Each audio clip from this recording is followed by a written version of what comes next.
దాహం ఎప్పుడైనా వేస్తే వెంటనే పోయేది ఏది అంటే చిత్తశాంతి పోతుంది. దాహంతో ఉన్న వ్యక్తి శాంతిగా ఉండలేడు. దప్పికకి ఆ లక్షణం ఉంటుంది.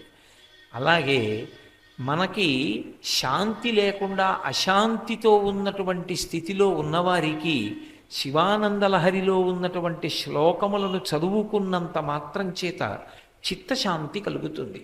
రెండు, నీటికి ఒక్కదానికే ఈ లోకంలో ఒక లక్షణం, అది మైలని విరవగలదు.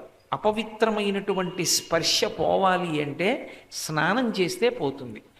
నీటి యందు తడిసినటువంటి కారణం చేత అమంగళత్వం పోయి మంగళత్వం ఎలా సిద్ధిస్తుందో, శివానందలహరి అనబడేటటువంటి ప్రవాహమునందు ఒక్కసారి మునిగినటువంటి వాడు, అందులో తడిసినటువంటి వాడు సమస్తమైనటువంటి పాపములను పోగొట్టుకుంటాడు. అందుకే పాపములను పోగొట్టగలిగినటువంటి శక్తితో కూడుకున్నటువంటి శ్లోకముల చేత రచింపబడినటువంటి గ్రంథము కనుక దానికి శివానందలహరి అని పేరు. ఈ పెద్దాపురం ఊరితో నాకు ఒక గొప్ప అనుబంధం జీవితంలో. ఈ ఊరి పిల్లని నేను వివాహం చేసుకున్న కారణం చేత నాకు చాలా గౌరవం ఉన్నటువంటి పట్టణాల్లో ఇదొకటి. ఆ కారణం చేతనే సంవత్సరానికి కనీసం 4 రోజులో 5 రోజులో ఇక్కడికి ఉపన్యాసాలకు వస్తూ ఉంటాను. ఈ సంవత్సరం శివానందలహరి అనబడే విషయం మీద ప్రసంగాలు చేయాలి అని సంకల్పం. శివానందలహరి ఆదిశంకరాచార్య కృతం.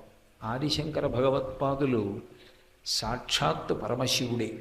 పరమశివుడే వేదము యొక్క ప్రమాణాన్ని నిలబెట్టడానికి, అవైదికమైనటువంటి వాదనలు భారతదేశంలో ప్రబలిపోతుంటే వాటిని ఖండించడానికి మళ్ళీ పరమశివుడు అవతారం తీసుకుని ఈ భూమండలం మీద తిరిగాడు. ఒకప్పుడు మౌనంతో దక్షిణామూర్తిగా కూర్చున్నటువంటి పరమశివుడే ఈ భూమండలం మీద అవతార స్వీకారం చేసిన తరువాత సన్యాసాశ్రమ స్వీకారం చేసి, సన్యాసి అయితే ఒక చోట ఉండవలసిన అవసరం ఉండదు కనుక యావత్ భారతదేశాన్ని పాదచారి అయి సంచరించి అవైదికమైనటువంటి వాదనలను ఖండించి మళ్ళీ వేదము యొక్క ప్రమాణాన్ని నిలబెట్టి వేదాంతర్గతమైనటువంటి అద్వైత సిద్ధాంతాన్ని ప్రచారం చేసి అనేకమైనటువంటి విషయాల్ని జనులకందరకు అందించారు. వారు శరీరంతో ఉన్నది కేవలం 32 సంవత్సరములైనప్పటికీ శంకర భగవత్పాదుల వంటి దార్శనికులు, అటువంటి మహాపురుషుల యొక్క అవతారం శంకరాచార్యుల వారి తర్వాత ఇక మళ్ళీ అంత స్థాయి అవతారం రాలేదు. మళ్ళీ పరమశివుడే ఇంకొకసారి అవతారం తీసుకుంటే ఏమో శంకరాచార్యుల వారితో సమానమైనటువంటి అవతారం వస్తుందేమో. శంకరాచార్యుల వారు ఇచ్చినటువంటి వాంగ్మయం మహాసముద్రం లాంటిది. వారు వీరికి మాత్రమే పనికొచ్చేటటువంటి వాంగ్మయం ఇచ్చాను అన్న స్థాయిలో ఎప్పుడూ రచన చేయలేదు. వారు చేసినటువంటి రచనలు సమాజంలో ఉన్నటువంటి అన్ని స్థాయిల్లో ఉన్న వాళ్ళకి ఉపయుక్తములే. నిద్రలేచిన తరువాత చదువుకోవలసినటువంటి ప్రాతస్మరామి స్తోత్రాల దగ్గర నుంచి వారు అమ్మవారి మీద, శారదాదేవి మీద, సుబ్రహ్మణ్యుడి మీద, పరమశివుడి మీద, రామచంద్ర ప్రభువు మీద వారు చేసినటువంటి స్తోత్రాలు కోకొల్లలు. అనేకమైనటువంటి దేవతా స్వరూపాల మీద ఆయన ఎన్నో స్తోత్రములను రచన చేశారు. అది కాక మనకి ప్రస్థానత్రయము అని పిలుస్తాం. భగవద్గీత, ఉపనిషత్తులు, బ్రహ్మసూత్రాలు, ఈ మూడింటికి కూడా భాష్యాలు వ్రాసి ప్రజలందరికీ కూడా అందుబాటులోకి వచ్చేటట్టుగా చేసినటువంటి మహాపురుషులు శంకరాచార్యుల వారు. అటువంటి శంకర భగవత్పాదులు చేసినటువంటి రచనయే శివానందలహరి. దానికి ఇంకొక పేరు పెట్టలేదు. శివానందలహరి అనే పేరు శంకరాచార్యుల వారే పెట్టుకున్నారా, లేకపోతే శంకరాచార్యుల వారు ఈ గ్రంథాన్ని రచించిన తరువాత వేరొకరెవరైనా ఆ పేరుతో పిలిచారా అన్నది సుస్పష్టం కాదు.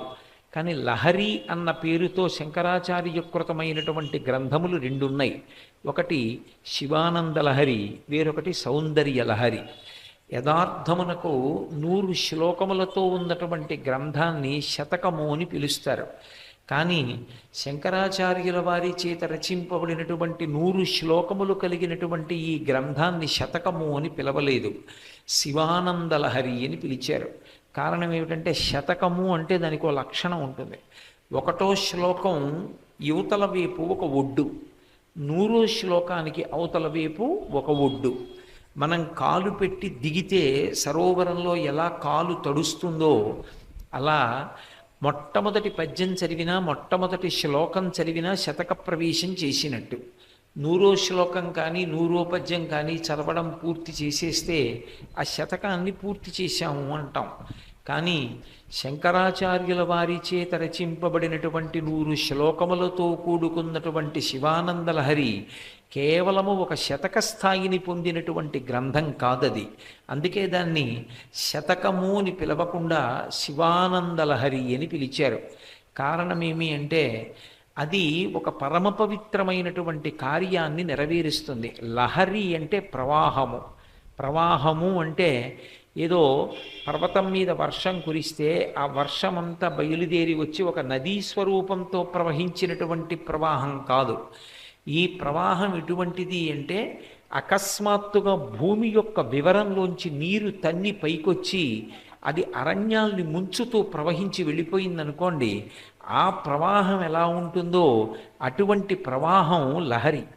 ఇది ఏ భూమిలోంచి పైకొచ్చింది అంటే శంకరాచార్యుల వారి యొక్క హృదయంలోంచి పైకొచ్చింది. పైకొచ్చి ప్రవహించి జనుల్ని తడుపుతూ వెళ్ళింది. ఇది ఆనందలహరి. సాధారణంగా ఏదైనా ప్రవాహంలో కొట్టుకుపోతున్నటువంటి వాడు అంత సంతోషంగా ఉండడు, ప్రాణం పోతుందని భయపడతాడు. కానీ ఇది ఆనందలహరి. ఇందులో ఒకసారి మునిగినవాడు ఈ ఈ లహరి చదివినవాడు దాన్ని విడిచిపెట్టి ఉండడం చాలా కష్టం. అంత అద్భుతమైనటువంటి స్థితిలో రచన చేశారు.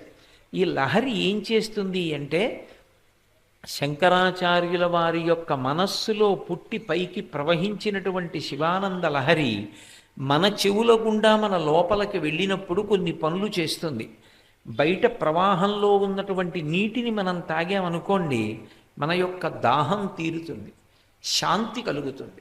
దాహం ఎప్పుడైనా వేస్తే వెంటనే పోయేది ఏది అంటే చిత్తశాంతి పోతుంది.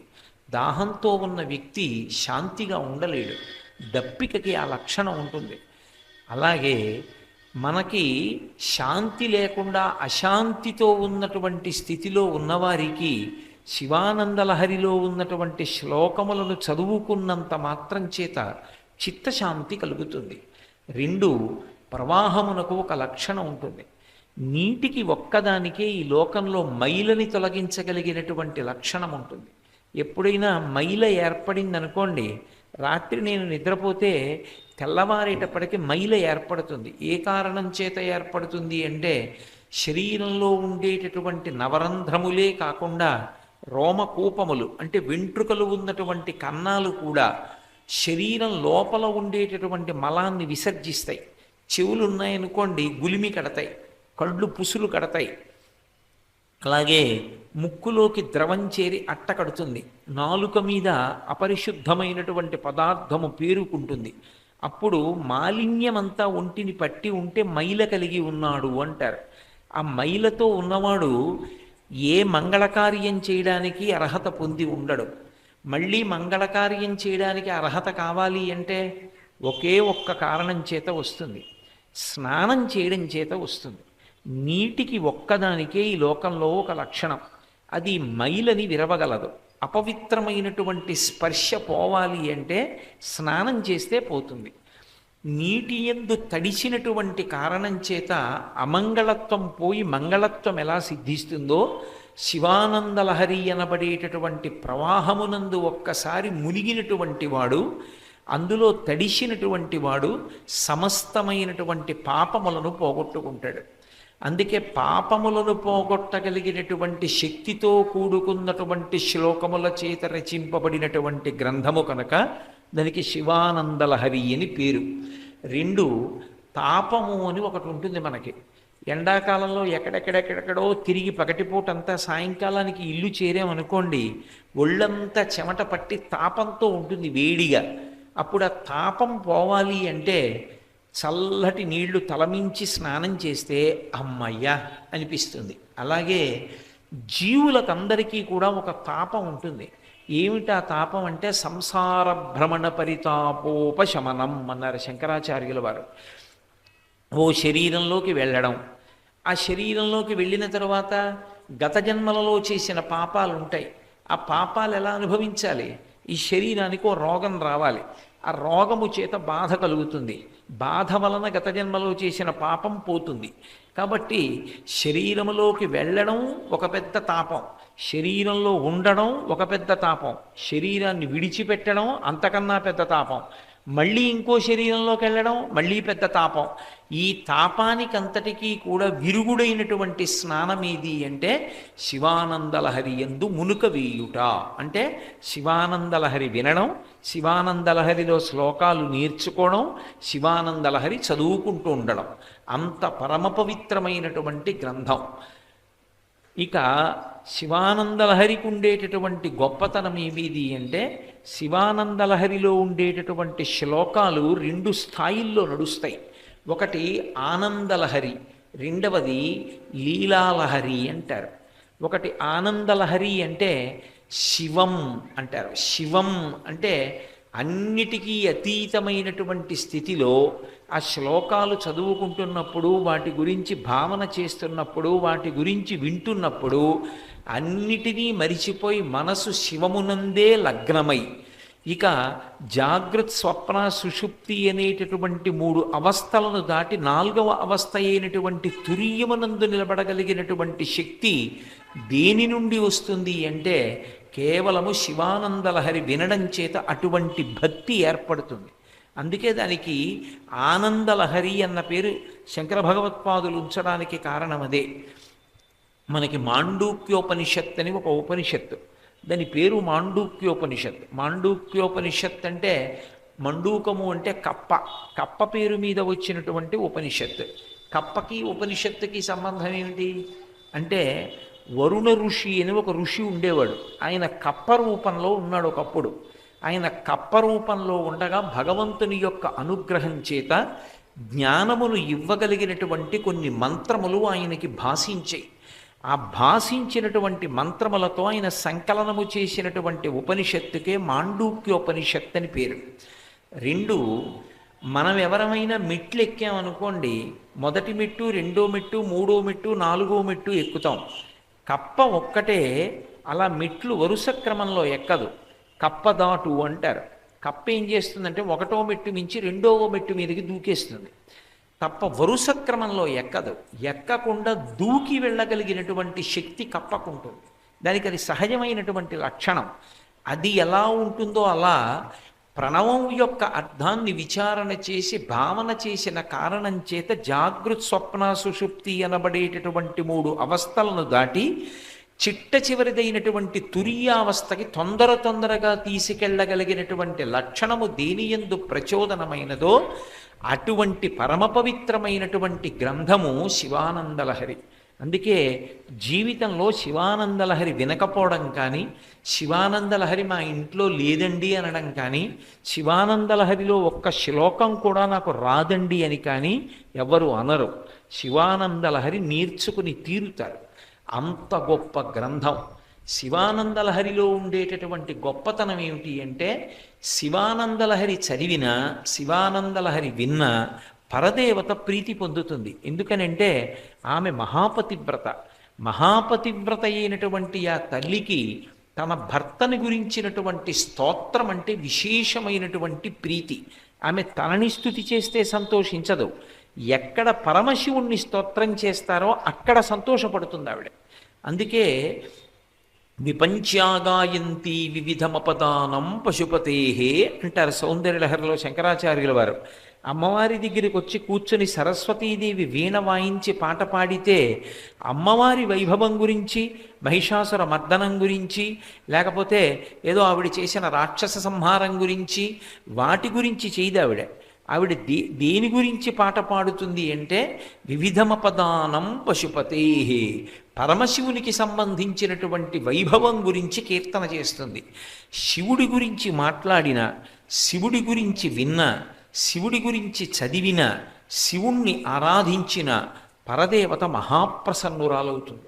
అందున ఇవి ప్రప్రథమ మాసం, ఇది చైత్రమాసం. చైత్రమాసంలో వచ్చినటువంటి మొట్టమొదటి పౌర్ణమి. పౌర్ణమి నాడు అమ్మవారు విశేషమైనటువంటి తేజస్సుతో ఉంటుంది.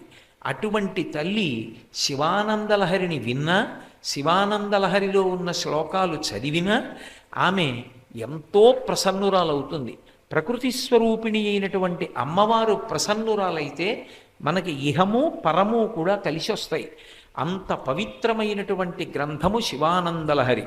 అందుకే అటువంటి ఆనందమును ఇయ్యగలిగినటువంటిది కాబట్టి శివానందలహరి. రెండు, లీలానందలహరి అని పేరు దానికి. పరమశివుడు చేసినటువంటి అనేకమైనటువంటి కృత్యములను, ఆయన యొక్క లీలలను, ఆయన భక్తులకు వశమైనటువంటి విశేషాల్ని కథలు కథలుగా చెప్పకుండా శ్లోకాలలో మనం అర్థం చేసుకునేటట్టుగా, మనం దాని గురించి ఆలోచించవలసిన అవసరం కలిగేటట్టుగా శంకరాచార్యుల వారు ఈ శ్లోకాలలో రచన చేశారు. వీలైతే ఇవాళ, లేకపోతే రేపటి ఎల్లుండ్లలో మీకు నేను అటువంటి శ్లోకాలు కొన్ని చూపిస్తాను. ఆయన ఏమీ చెప్పరు, చెప్పకుండా కొన్ని మాటలు వాడతారు. శివ, నువ్వు దీనికి ప్రీతి చెందావు అంటారు. అలా శివుడు ఎక్కడ ప్రీతి చెందాడు, ఎక్కడ జరిగింది అన్న విషయం తెలుసుకోవాలని అనిపించింది అనుకోండి. ఏమండి, శివానందలహరిలో ఇలా ఉంది కదా, శివుడు దీనికి ప్రీతి చెందాడు అని ఉంది కదా, ఒక చోట ఆశ్మభిర్వా అన్నారు శంకరులు. రేపు ఎప్పుడో చూపిస్తాను మీకు ఆ శ్లోకాన్ని. ఆశ్మభిర్వా అంటే రాళ్ల చేత కొడితే సంతోషిస్తాడు అని. పరమశివుడు రాళ్లతో కొడితే సంతోషిస్తాడని ఎక్కడుంది? ఎక్కడైనా ఉంది అలాగా? ఆయన్ని రాళ్లతో కొట్టడం ఏమిటి అసలు? అటువంటి పూజ ఏమిటి? అది వినడానికి అసహ్యంగా ఉంటుంది. మరి రాళ్లతో కొట్టబడ్డాడు అని శంకరాచార్యుల వారు ఒక చోట రాశారు. ఇప్పుడు అది చదివిన తర్వాత ఏమవుతుంది ఎవరికైనా? అసలు పరమశివుణ్ణి రాళ్లతో కొట్టిన వాడెవరండి? రాళ్లతో కొడితే అది పూజలా అయింది, అది ఏమిటో తెలుసుకోవాలని కుతూహలం ఏర్పడుతుంది. కుతూహలం ఏర్పడితే ఏమవుతుంది? ఎవడైనా కొంచెం 4 పుస్తకాలు చదువుకున్నవాడు ఉన్నాడు, కాస్త 4 భక్తితో మాటలు చెప్పగలిగిన వాడు ఉన్నాడంటే ఆయన దగ్గరికి వెళ్ళి, అయ్యా ఇలా ఉంది కదా శివానందలహరిలో, ఎవరు కొట్టారండి పరమశివుణ్ణి రాళ్లతో? కొడితే మరి ఆయన ఎందుకు ప్రసన్నుడయ్యాడండి అని అడుగుతారు. అది తెలుసుకునే పర్యంతము దాని మీద కుతూహలం ఏర్పడుతుంది. తెలుసుకోవాలి తెలుసుకోవాలి తెలుసుకోవాలి. 10 మంది దగ్గరికి వెడితే, ఏమో మరి నేను ఎక్కడా చదవలేదండి, నేను ఎక్కడా వినలేదు, మరి ఎక్కడుందో చూస్తానులేండి, మాట ఎప్పుడైనా కనపడితే చెప్తాను అన్నారు అనుకోండి. ఎవడు దొరుకుతాడు, ఎవడు చెప్తాడు, ఎప్పుడు తెలుసుకుంటామనేటటువంటి జిజ్ఞాస ఎక్కువైపోతుంది. అదే తపించడం, దాన్ని తెలుసుకోవాలన్న తాపత్రయం కలుగుతుంది.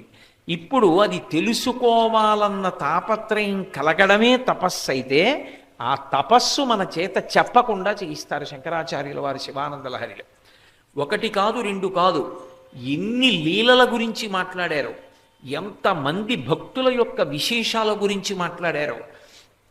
అన్ని పరమశివ లీలలతో కూడుకున్నటువంటి గ్రంథము కనుక ఆ లీలలను ఆవిష్కరిస్తే, ఆ లీలల గురించి చదువుతున్నప్పుడు మన మనసులో కలిగేటటువంటి ఆనందమునకు కారణభూతమైన గ్రంథము కనుక దానికి శివానందలహరి అని పేరు. శివానందలహరిలో ఎక్కడైనా శంకరాచార్యుల వారు నేను నమస్కరించుచున్నాను అని కానీ, లేదా శంకర భగవత్పాదులు ఈ నమస్కారము శివునకు చెందుగాక అని కానీ శ్లోకం చేసి ఉంటే, ఆ శ్లోకానికి ఉండేటటువంటి స్థాయి ఏమి అంటే, అది తప్పకుండా కంఠగతం చెయ్యండి అని గుర్తు. ఆ శ్లోకం పుస్తకంలో ఉండడం కాదు, నీ జీవితంలో ఆ శ్లోకం నీకు వచ్చి ఉండాలి అని గుర్తు. అంత ముఖ్యమైతే శంకరాచార్యుల వారు ఆ శ్లోకాన్ని పూర్తి చేసేటప్పుడు నతి అంటారు, నేను నమస్కరించుచున్నాను అంటారు. నేను నమస్కరించుచున్నాను అని శంకరాచార్యుల వారు వాడారు అంటే దాని అర్థం ఏమిటంటే, శంకరాచార్యుల వారు నమస్కరిస్తున్నారన్నది బాహ్యార్థం. ఒరే, నమస్కారం చేయడానికి నువ్వు ఈ శ్లోకాన్ని స్వీకరించు అని గుర్తు. అంటే అన్ని వేళలా మనం పంచ కట్టుకుని ఉత్తరీయం వేసుకుని పూజామందిరంలో కూర్చుని భగవంతుణ్ణి ధ్యానం చేసి స్తోత్రం చేసి నమస్కరించగలిగినటువంటి అవకాశము కలగవచ్చు, కలగకపోవచ్చు. కానీ ఎప్పుడు ఎక్కడ ఉన్నా భగవంతుణ్ణి తలుచుకుని మనస్ఫూర్తిగా నమస్కరించి ఆయన అనుగ్రహాన్ని తెచ్చిపెట్టుకోవడానికి తేలికైన మార్గం ఏమి అంటే నమస్కరించుచున్నాను అని పూర్తయినటువంటి శ్లోకాలు ఏ ఉన్నాయో ఆ శ్లోకాల్ని తప్పకుండా తెలుసుకోవాలి. కనీసంలో కనీసం శివానందలహరిలో అటువంటి శ్లోకం ఒక్కటైనా వచ్చి ఉండాలి. అసలు ప్రప్రథమ శ్లోకాన్నే శంకరాచార్యుల వారు నమస్కారము చేయుచున్నాను అంటూ మొదలుపెట్టారు. కళాభ్యాం చూడాలంకృత శశి కళాభ్యాం నిజతప ఫలాభ్యాం భక్తేషు ప్రకటిత ఫలాభ్యాం భవతు మే శివాభ్యామస్తోక త్రిభువన శివాభ్యాం హృది పునర్భవాభ్యాం ఆనందస్ఫురదనుభవాభ్యాం నతిరియం అంటూ మొదలుపెట్టారు. నతి అంటే నమస్కారము, ఇయం ఈ నమస్కారము శివునకు చెందుగాక అని మొదలుపెట్టారు. అటువంటి శ్లోకాలలో పరమాద్భుతమైనటువంటి శ్లోకం ఒకటి ఉన్నది. అందరికీ కంఠగతమై ఉండాలి. ఆ శ్లోకాన్ని అందరూ తెలుసుకుని ఉండాలి. నిత్యాయ త్రిగుణాత్మనే పురజితే కాత్యాయని శ్రేయసే సత్యాయాది కుటుంబిని మునిమన ప్రత్యక్ష చిన్మూర్తయే మాయా సృష్ట జగత్రయాయ సకలాం నాయాంత సంచారిణే సాయం తాండవ సంభ్రమాయ జటినే సేయం నతిశంభవే అన్నారు శంకరు. నతిశంభవే సా ఇయం ఈ నమస్కారము నేను ఏది చేస్తున్నానో అది శంభునకు చెందుగాక. శంభుమూర్తి అంటే పరమశివుడు. నతిర్యం ఈ నమస్కారము ఈ నతి శివునకు చెందుచున్నది. ఎటువంటి శివునకు అంటే నిత్యాయ త్రిగుణాత్మనే పురజితే కాత్యాయని శ్రేయసే అని ప్రారంభం చేశారు. శివుడెవరు అంటే నిత్యాయ అని పిలిచారు శంకరులు. నిత్యుడైనటువంటి వానికి నమస్కారం. నిత్యుడైన వాడు అంటే అనిత్యుడు కానివాడు. నిత్యుడు అన్న మాట కాలముతో సంబంధముతో ఉంటుంది. కాల సంబంధం ఉంటే నిత్యం అంటారు. శరీరములు ఉంటాయి లోకంలో, అనేక శరీరాలు. ఆ శరీరాలు ఎప్పుడూ ఉన్నాయా అని అడిగారు అనుకోండి, అవి ఎప్పుడూ ఉన్న శరీరాలు కావు. 1959 సంవత్సరానికి ముందు కోటేశ్వరరావు అనబడే ఈ శరీరం ఉన్నదా అని అడిగారు అనుకోండి, లేదు. ఈ శరీరం 1959లో ఇది పుట్టింది. అప్పటి వరకు ఈ శరీరం లేదు. కాలమునందు ఒకప్పుడు ఉండి ఒకప్పుడు లేకుండా పోయేటటువంటిది ఏది ఉంటుందో అది అనిత్యము. అనిత్యమైనటువంటి వస్తువు అన్ని వేళలా ఉంటుంది అని చెప్పడం సంభవం కాదు. ఈ లోకంలో ఒక లక్షణం ఉంటుంది. ఎవరైనా సరే కొంతకాలమే ఉంటారు. ఇది ఎక్కడి నుంచి ఎక్కడి వరకు ఉంటుందంటే దేవతల దగ్గర నుంచి కూడా ఉంటుంది. అందుకే దేవతలకి త్రిదశులు అని పేరు. అంటే వాళ్ళు పుట్టినప్పుడు 25 ఏళ్ల వయస్సుతో పుడతారు. వాళ్ళు ఉన్నంతకాలం 25 ఏళ్ల వయస్సుతోటే ఉంటారు. వాళ్ళ శరీరం పడిపోయినప్పుడు 25 ఏళ్ల వయస్సు ఉండగానే పడిపోతారు. 3 దశలయందు సృష్టి స్థితి లయ 3 దశలయందు 30 సంవత్సరముల వయస్సు లోపు 25 ఏళ్ల వయస్సుతోటే ఉన్న వాళ్ళు ఎవరున్నారో వాళ్ళని త్రిదశులని పిలుస్తారు. ఎవరు త్రిదశులు అంటే దేవతలు. దేవతలందరూ 25 ఏళ్ల వయస్సుతో కొంతకాలమే ఉంటారు. బ్రహ్మగారు ఆయనకు ఓ కాలమానం ఉంటుంది. ఆయన మనకందరికీ కూడా ఓ సంవత్సరం అయితే ఆయనకి ఏదో కొద్ది కాలం అవుతుంది. అటువంటి బ్రహ్మగారు కూడా కాలమునందు శరీరాన్ని విడిచిపెట్టేస్తే బ్రహ్మస్థానంలోకి కొత్త బ్రహ్మ వస్తాడు. స్వామి హనుమ ఇప్పుడు కలియుగంలో గంధమాదన పర్వతం మీద ఉంటారు. గంధమాదన పర్వతం మీద ఉండేటటువంటి హనుమ వచ్చే యుగంలో భవిష్యత్తులో బ్రహ్మ అవుతారు. ఆయన బ్రహ్మస్థానాన్ని అలంకరిస్తారు. చతుర్ముఖ బ్రహ్మగారు కూడా శాశ్వతంగా ఉండేటటువంటి వాడు కాడు. మిగిలినటువంటి మూర్తులలో విష్ణువునకు శివునకు అభేదం చెప్పాలి కాబట్టి, భేదం చెప్పకూడదు కాబట్టి విష్ణువు గురించి స్పృశించారు. విష్ణువు కూడా శివుని యందు ఐక్యమైపోతాడు మహాప్రలయమునందు. అలాగే మర్త్యకోటి గురించి అసలు చెప్పవలసిన అవసరం ఉండదు. మర్త్యులంటే మృత్యువు ఉండి తీరేటటువంటి లోకం ఏది ఉంటుందో దాన్ని మర్త్యలోకం అంటారు. ఆ లోకంలో ఎవరు పుట్టినా వెళ్ళిపోవడం ఖాయం. వాడు ఉంటాడన్న నమ్మకం మాత్రం ఉండదు. ఎట్టి పరిస్థితుల్లో ఉండరు. ఒక్కొక్క లోకమునకు ఒక్కొక్క లక్షణం ఉంటుంది. అగ్నిహోత్రం ఉందనుకోండి, ముట్టుకుంటే కాలుస్తుంది, నీరుందనుకోండి ముట్టుకుంటే తడుపుతుంది. అందుకే మర్త్యలోకం అంటే ఇప్పుడు మనమందరం ఉన్నటువంటి లోకం, ఈ లోకంలో ఎవడైనా పుట్టాడు అంటే ఉన్నాడు అంటే వాడు వెళ్ళిపోవడం తథ్యం, వాడు ఉండడం. శాశ్వతంగా శరీరం ఉండడం అనేటటువంటిది సంభవము కాదు. ఆ శరీరము వెళ్ళిపోవలసిందే. ఆ శరీరము వెళ్ళిపోతే దానికి నిత్యత్వం ఎక్కడున్నది? కాలమునందది ఎప్పుడు ఎలా ఉంది? అది ఉండదు. 1958కి ముందు ఈ శరీరం లేదు. లేనప్పుడు 1959లో పుట్టినటువంటి ఈ శరీరం ఇంత 59కి ముందు ఏమైంది అన్న విషయాన్ని తెలుసుకుని పుట్టదు. దీనికి తెలియదు. పుట్టిన తర్వాత ఏదో చరిత్రగా కొన్ని విషయాలు ఏవో చదువుకుంటే నేను చదువుకుని ఉండొచ్చు అంతే. అన్ని కాలముల యందు నేను లేను. కృష్ణదేవరాయలు గారు పరిపాలించిన కాలంలో ఈ శరీరం లేదు. పరమశివుడు నిత్యాయ, నిత్యాయ అన్న మాటకు అర్థం ఏమిటి? అసలు ఈ లోకములన్నీ కూడా ఎప్పుడు సృష్టి చేయబడ్డాయో ఆ సృష్టి చేయబడడానికి ముందు ఆయన ఉన్నాడు. ఇవన్నీ ఉన్నప్పుడు ఆయన ఉన్నాడు. ఇవన్నీ ప్రళయంలో కలిసిపోయినప్పుడు ఆయన ఉన్నాడు. ఉన్నవాడు ఏం చేస్తాడు? అలా ఉండడం కాదు, ఇవన్నీ మహాప్రళయమునందు కలిసిపోతే మళ్ళీ పునరుత్పత్తి చేయడానికి, మళ్ళీ కొత్తగా సృష్టి ప్రారంభం చేసినప్పుడు జీవుల యొక్క కర్మ ఎంతవరకు అనుభవించారు, ఇంకెంత కర్మ ఉండిపోయింది, ఆయన దగ్గరే ఉంటుంది లెక్క. దాన్ని ఏ రూపంలో ఉంచుకుంటాడు అంటే భస్మ రూపంలో ఉంచుతాడు. ఈ లోకంలో ఉన్న జీవులందరినీ పడగొట్టి బూది చేసి ఆ బూదిని తీసుకుని తన శరీరానికి అలదేసుకుంటాడు. ఆ చిన్ని చిన్ని కణముల యందు ఈ సృష్టిలో ఉన్నటువంటి సమస్త జీవుల యొక్క పాపపుణ్యములు వాళ్ళు ఎంత అనుభవించారు, ఇంకెంత అనుభవించాలి అలదుకుని వ్రాసి ఉంచుకుంటాడు. మళ్ళీ పునః సృష్టి చేసినప్పుడు ఈ భూమికో లక్షణం ఉంటుంది. ఓసారి పంట వేశాను అనుకోండి, ఆ పంట పండింది అనుకోండి, మళ్ళీ పంట వేశాను అనుకోండి, మళ్ళీ పండాలి.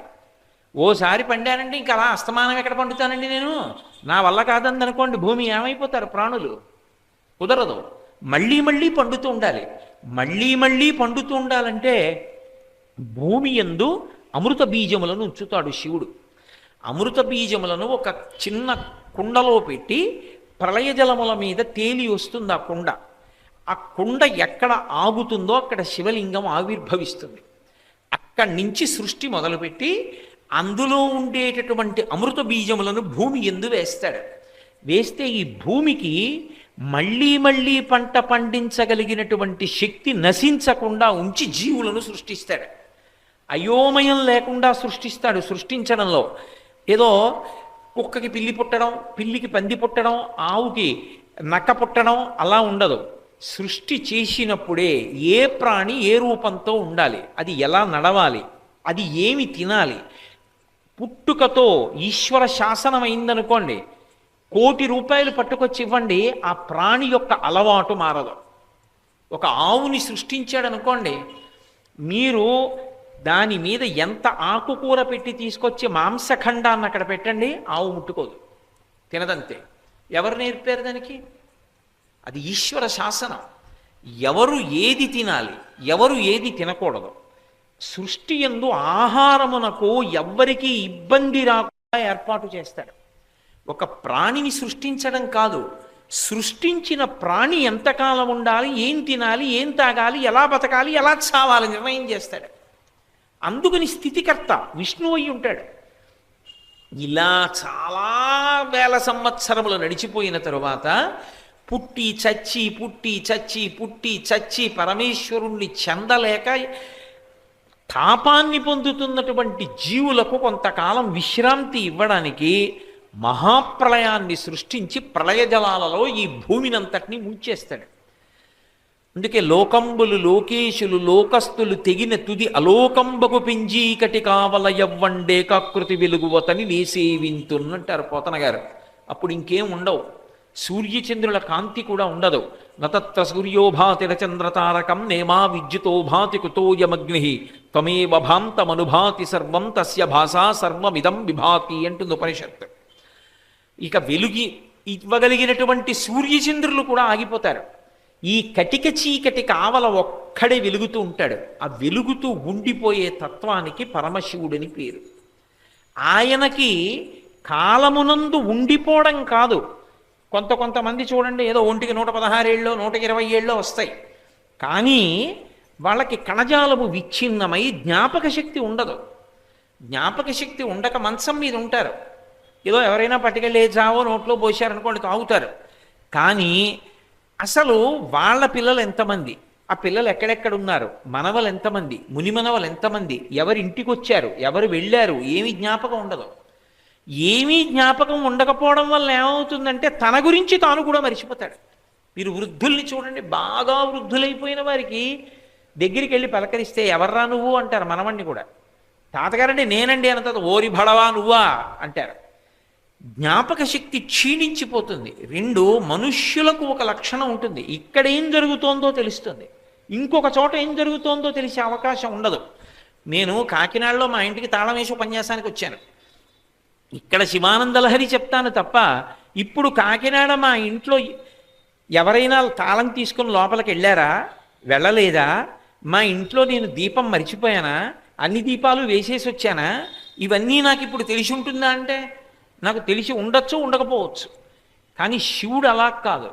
అన్ని కాలముల యందు ఆయన ఉంటాడు, సర్వజ్ఞత్వముతో ఉంటాడు. ఒకే కాలమునందు అందరి మనసులలోకి అందరూ చేస్తున్న చేష్టితములు, అందరి యొక్క కర్మలు, అందరి యొక్క పాపపుణ్యములు తానొక్కడే గ్రహించగలిగినటువంటి సమర్థుడై ఉంటాడు. తప్ప నేను ఇక్కడ ఉన్నానండి, ఏదో ఆయన చెప్పకుండా నాకు ఏం తెలుస్తుందండి, నా ఎదురుగుండా ఉన్నవాడు ఏం చేస్తున్నాడో చూస్తానండి, మంచి చేస్తున్నాడో చెడు చేస్తున్నాడో అనగలిగినటువంటి వాడు కాడు. ఎక్కడ ఉండి మీరు ఏం చేస్తుండండి ఆయనకి తెలియనిది ఉండదు. అందుకే మూడవ కంటి వాడికి తెలియకుండా చేయడం సాధ్యం కాదు. మూడో కంటికి తెలియకుండా చేయండి అంటారంటే నా రెండు కళ్ళు తప్ప మూడో కన్ను అంటే పక్కవాడికి తెలియకుండా చేయాలి. మూడు కన్నులు ఉన్నవాడికి తెలియకుండా ఎవడూ ఏమీ చేయలేడు. ఆయన సూర్య చంద్ర అగ్నులను 3 నేత్రములుగా ఉంచుకుంటాడు. పగటి పూట అందరూ ఏం చేస్తున్నారో సూర్యుడన్న కన్నుతో చూస్తూ ఉంటాడు, రాత్రి ఏం చేస్తున్నారో చంద్రుడన్న కంటితో చూస్తూ ఉంటాడు. అగ్ని రూపమై సమస్త జీవులలో ఉండి చూస్తూ ఉంటాడు. ఇప్పుడు నాలో కొంత వేడి ఉండాలి కదా, థర్మామీటర్ పెట్టి చూస్తే ఏదో 98.4 ఏదో వేడి ఉండాలి. ఆ వేడి లేకపోతే ఇబ్బంది కదా. ఆ వేడి రూపంలో ఉండేటటువంటి వాడు పరమశివుడు. అది ఒళ్ళంతా వేడి ఉన్నప్పుడు ఈ శరీరంతో నేను ఏం చేస్తున్నానో ఆయనకి తెలియదేమిటి. భూత భవిష్యత్ వర్తమాన కాలముల యందు ఏం జరుగుతుందో తెలిసినటువంటి ప్రజ్ఞ ఉన్నవాడు.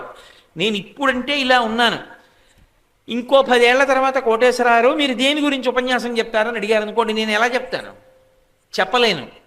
పరమశివుడు 10 సంవత్సరముల తరువాత నేను కాదు, ఈ శరీరంలో ఉన్నటువంటి కోటేశ్వరరావుని ఇవాళ పిలువబడుతున్నటువంటి జీవుడు ఉత్తర జన్మల యందు ఏమవుతాడు, లేకపోతే జన్మ లేకుండా పోతాడా, నీచ జన్మలలో కెడతాడా చెప్పగలిగిన వాడు అయి ఉంటాడు. అది సర్వజ్ఞత్వం. అంటే నిత్యాయ అని శంకర భగవత్పాదుల అండంలో విశేషం ఏమిటి అంటే ఒక కాలమునందుండి ఒక కాలమునందు లేనివాడు కాడు. అన్ని కాలముల యందు ఆయన ఉన్నాడు, అన్ని కాలముల యందు ఉన్నాడు. అన్ని కాలముల యందు అందరు జీవులు చేస్తున్నటువంటి విషయములను తాను తెలుసుకుంటూ ఉన్నాడు. అటువంటి సమగ్రమైనటువంటి జ్ఞానం ఉన్నవాడు, సర్వజ్ఞత్వం ఉన్నవాడు. అందుకని నిత్యాయ త్రిగుణాత్మనే ఆయన 3 గుణములకు ఆధారభూతుడై ఉంటాడు. అందుకే చేతిలో త్రిశూలం పట్టుకుంటాడు. త్రిశూలం పట్టుకోవడం వెనక ఉండేటటువంటి రహస్యం అది. అందుకే ఆయన శూలం గురించి చెప్తూ ఒక మాట చెప్తారు, త్రైగుణ్యం శూలమేతస్యాపరసు సత్యనిష్ఠత అంది లింగ పురాణం. ఆయన త్రిశూలం ఇలా పట్టుకున్నాడు అనుకోండి, ఈ క్రింద ఇలా ఊచలా ఉండి పైకొచ్చేటప్పటికి 3 కొనలు ఉంటాయి. ఆ 3 కొనలే 3 గుణములు. 3 గుణములు అన్న మాటకు అర్థం ఏమిటంటే ఈ 3 గుణముల యందు 3 కాలముల యందు 3 లోకముల యందు 3 అవస్థల యందు జీవులు తిరుగుతూ ఉంటారు. ఇదే త్రిపుర సుందరి అంటారు. బాలా త్రిపుర సుందరి అమ్మవారు అంటుంటారు కదా. బాలా త్రిపుర సుందరి అన్న మాటకు అర్థం ఏమిటంటే పరమశివుని చేతిలో ఉన్నటువంటి త్రిశూలమే అమ్మవారు. ఆమె పైకి పిలవబడినప్పుడు త్రిపుర, ఆమె త్రిపుర సుందరి అని పిలవబడుతుంది. ఈ 3 కొనలు, ఆ త్రిశూలానికి ఉండేటటువంటి 3 కొనలు ఏ ఉన్నాయో అవి మూడు గుణములు. మూడు గుణములు అంటే సత్వము, రజస్సు, తమస్సు. మీరు ఎన్ని సంవత్సరాలు మనిషి జీవించనివ్వండి, ఈ మూడు గుణములలో తిరుగుతూ ఉంటాడు. సత్వం అంటే కొన్నాళ్ళు ప్రశాంతంగా ఉంటాడు, ఏదో ఏమీ అలజడి లేకుండా ప్రశాంతంగా ఉంటాడు. అలా ప్రశాంతంగా కూర్చుని ఉన్నటువంటి కాలాన్ని సత్వం అంటారు. కోరికలతో వెంపర్లాడిపోతూ ఉంటాడు, ఏదో బయలుదేరతాడు, ఈ పని అవుతుందా, ఈ పని అవ్వకపోతే నేను ఏం చెయ్యాలి, చెయ్యని వాడిని ఏమనాలి, చేసిన వాడిని ఏమనాలి, నాకు ఎంత వస్తుంది, వచ్చిన దాంతో ఏం చెయ్యాలి, ఇవన్నీ ఆలోచిస్తూ ఉంటాడు, ఉద్వేగాన్ని పొందుతూ ఉంటాడు కోరికలతో. దాన్ని రజోగుణంతో ఉన్నాడంటారు. బడలిపోతాడు, బడలిపోయి నిద్రపోతాడు. తమోగుణంతో ఉన్నాడంటారు. బద్ధకంతో ఉంటాడు, లేవడు, కుర్చీలో కూర్చుంటాడు, ఆ పక్కనే ఉంటుంది కాగితం, అది తీసుకుని లేచి వెళ్ళి తెచ్చుకోడు, ఎవరినో పిలిచి ఆ కాగితం ఇలాగి అంటాడు. ఆ బద్ధకంతో ఉండడం, నిద్రపోవడం, దాన్నే తమోగుణం అంటారు. సత్వము, రజస్సు, తమస్సు, ఈ మూడు గుణాల్లో తిరుగుతాడు మనుష్యుడు ఎప్పుడు. అథవా భూత భవిష్యత్ వర్తమాన కాలములలో తిరుగుతాడు. నేనండి ఏలూరులో చదువుకుంటున్న రోజుల్లో అని జరిగిపోయిన కాలం చెప్తాడు. ఇప్పుడు చాలా సంతోషంగా ఉన్నానండి, వర్తమాన కాలం చెప్తాడు. రాబో కాలంలో నా దగ్గర ఎల్ఐసి పాలసీ ఒకటి ఉంది, అది దాని మీద నాకు ₹1,00,000 వస్తాయంటాడు. భవిష్యత్ చెప్తాడు. ఈ మూడు కాలముల యందు తిరుగుతూ ఉంటాడు, మూడు అవస్థల యందు తిరుగుతూ ఉంటాడు. జాగ్రత్త అంటే ఇంద్రియములు మనస్సు పైకి లేచి ఉంటాయి. ఇంద్రియములు అంటే కళ్ళు పనిచేస్తుంటాయి, చూస్తూ ఉంటాయి, చెవులు వింటూ ఉంటాయి, ముక్కు వాసన చెప్తుంది, నాలుక రుచి చెప్తుంది, చర్మము స్పర్శ చెప్తుంది, మనసు సంకల్ప వికల్ప సంఘాతమై ఆలోచనలు చేస్తూ ఉంటుంది. అలా లేచి ఉంటే జాగృత్ అంటారు. స్వప్న అంటే ఇంద్రియములు అలిసిపోతాయి, అలిసిపోయి ఇంద్రియాలు వెనక్కి వెళ్ళిపోతాయి. మనస్సు మాత్రం ఇంకా తెలివిగా ఉంటుంది, తెలివిగా ఉండి ఇంద్రియముల శక్తులన్నీ తనలోకి తీసుకుంటుంది. కన్ను మూతపడిపోతుంది, ఇక చూడదు. చెవి వినదు, వినదు అంటే దాని అర్థం చప్పుడైనప్పుడు కర్ణభేరి కదులుతుంది, కానీ ఈ కర్ణభేరి పుచ్చుకున్న ధ్వనిని మనసు పుచ్చుకోదు, మధ్యలో కవాటం తెగిపోతుంది. తెగిపోతే ఫలానాది విన్నాడు అన్నది మనసు అందుకోలేదు కాబట్టి తెలియదు. నాలుక మీద లడ్డు పెట్టారనుకోండి, నిద్రపోతున్న వాడికి నాలుక రుచి చెప్తుంది తీయగా ఉందని, కానీ తీయగా ఉందన్న విషయాన్ని మనసు పుచ్చుకోదు. నాలుక చెప్పిన దానికి మనసు పుచ్చుకోవడానికి మధ్యలో కవాటం తెగిపోతుంది, అప్పుడు నిద్రపోతున్నాడంటారు. కానీ మనసు ఏం చేస్తుందంటే కొంతసేపు ఇంకా తన కోరికల కొద్దీ, తన భయాల కొద్దీ రకరకాలైన ప్రపంచాన్ని సృష్టిస్తుంది. నాకు కాశీపట్టణం అంటే చాలా ఇష్టం అనుకోండి, నేను కాశీ వెళ్ళినట్టు, గంగానదిలో స్నానం చేసినట్టు, గంగానదిలో స్నానం చేసి లేచి నిలబడినట్టు. గంగానదిలో స్నానం చేస్తే ఓ విశేషం ఉంది. గంగానదిలో స్నానం చేసిన వాడు వెంటనే పొడిబట్ట పెట్టి ఒళ్ళు తుడిచేసుకున్నాడు అనుకోండి, అది ఒక స్థాయిలోనే గంగా స్నానం చేసినట్టు. గంగలో స్నానం చేసిన వాడు ఒళ్ళు తుడుచుకోకుండా నిలబడాలి, ఒళ్ళు తుడుచుకోకూడదు. తుడుచుకోకుండా నిలబడితే గాలికి ఒళ్ళు ఆరిపోతుంది. అలా గాలికి ఒళ్ళు ఆరిపోయిన తరువాత పొడిబట్ట కట్టుకుని వెళ్ళిపోయాడు అనుకోండి, దాని ఫలితం చాలా విశేషం. ఇప్పుడు ముఖమండలం నుంచి జారినటువంటి జలబిందువులను దేవతలు వచ్చి తాగుతారు అని. కాబట్టి ఏదో నేను ఎక్కడో చదువుకున్నాను అనుకోండి, నాకు గంగ స్నానం చేయాలి, గంగ స్నానం చేయాలి, కాశీ వెళ్ళాలని ఉంది. నిద్రపోయినప్పుడు ఇంద్రియాలు చెప్పిన విషయాలు మనసు పట్టుకోవడం మానేసి మనసు కాశీ వెళ్ళిపోతుంది. వెళ్ళిపోయి కాశీలో స్నానం చేస్తున్నట్టు, నేను గంగలో మునిగినట్టు, బయటికి వచ్చి నించున్నట్టు, చల్లటి గాలేస్తే వణికిపోతున్నట్టు అనిపించి తెలివి వస్తుంది. నిజంగా గంగలో స్నానం చేసి లేచి నిలబడ్డానని అనుకుంటాడు. స్వప్నమునందు అక్కడ లేని దాన్ని మనసు సృష్టిస్తుంది, అది స్వప్నావస్థ అంటారు. అదే మనసు తర్వాత బడలిపోయి అది కూడా ఏం చేస్తుందంటే ఇంద్రియ శక్తుల్ని పట్టుకొని ఆత్మలోకి వెళ్ళిపోతుంది. అప్పుడు దాన్ని జాగ్రత్త, స్వప్న, సుషుప్తి అంటారు. ఏమీ తెలియదు, అంతా ఆనందమే. అందుకే గాఢ నిద్రపట్టి లేచిన వాడి దగ్గరికి వెళ్ళి ఎలా ఉంది అన్నారు అనుకోండి, అబ్బా హాయిగా ఉందండి, ఏమి నిద్రపట్టిందో అంటాడు. మనస్సు పని చేయకుండా ఉందనుకోండి సంతోషం, మనస్సు నిద్ర నిలిచింది అనుకోండి మళ్ళీ కష్టాలు, సుఖాలు, సంకల్పాలు, వికల్పాలు, అనుబంధాలు, ఆత్మీయతలు, త్యాగాలు, రాగాలు, భోగాలు ఇవన్నీ జ్ఞాపకానికి వచ్చి అలజడి మొదలైపోతుంది, చెమట పట్టేస్తుంది. లేదనుకోండి ప్రశాంతంగా ఉంటుంది. ఎన్నాళ్ళు బ్రతకనివ్వండి ఈ మూడిటిలోనే తిరుగుతాడు. అందుకే ఈ మూడు అవస్థలలో, మూడు కాలములలో, మూడు లోకములలో ఎప్పుడూ తిప్పగలిగినటువంటి తల్లి ఎవరో ఆమెయే త్రిపుర సుందరి. ఆ త్రిపుర సుందరి భర్త త్రిపురాంతకుడు పరమశివుడు. ఆయన సత్వము, రజస్సు, తమస్సు అనబడేటటువంటి మూడు గుణములతో కూడిన శూలాన్ని తాను పట్టుకుంటాడు. ఇప్పుడు పరమశివుడు శూలాన్ని పట్టుకుని కూర్చుని ఉండగా దర్శనం చేసి నమస్కరించిన, త్రిశూలం నీటిలో మునిగినప్పుడు తాను కూడా మునిగి స్నానం చేసిన శుద్ధ సత్వమునందు నిలబడగలిగినటువంటి అనుగ్రహము కలుగుతుంది. అందుకే త్రిశూల స్నానం అంటారు.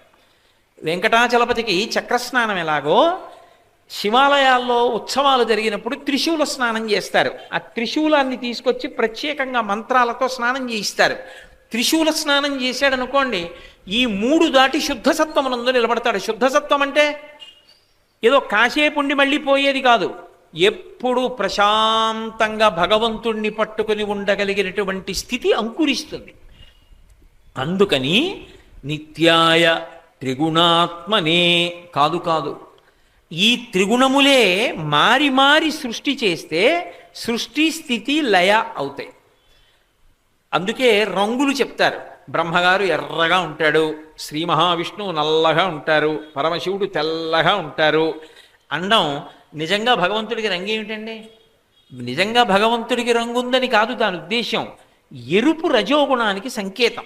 ఎరుపు ఎక్కడుందో అక్కడ మార్పు, కోరిక, తాపత్రయం అన్నీ ఉంటాయి. అందుకే మార్పు కావాలన్న వాళ్ళు ఎర్రజెండాలు పట్టుకు తిరుగుతూ ఉంటారు. కాబట్టి ఆ మార్పుకి సంకేతం ఎరుపు. ఆ ఎరుపు రజోగుణం కోరికతో కూడి ఉంటుంది. అందుకని బ్రహ్మగారు ఎరుపుతో ఉంటాడు, సృష్టి చేస్తూ ఉంటాడు. స్థితికర్త అయిన విష్ణువు నల్లగా ఉంటాడు.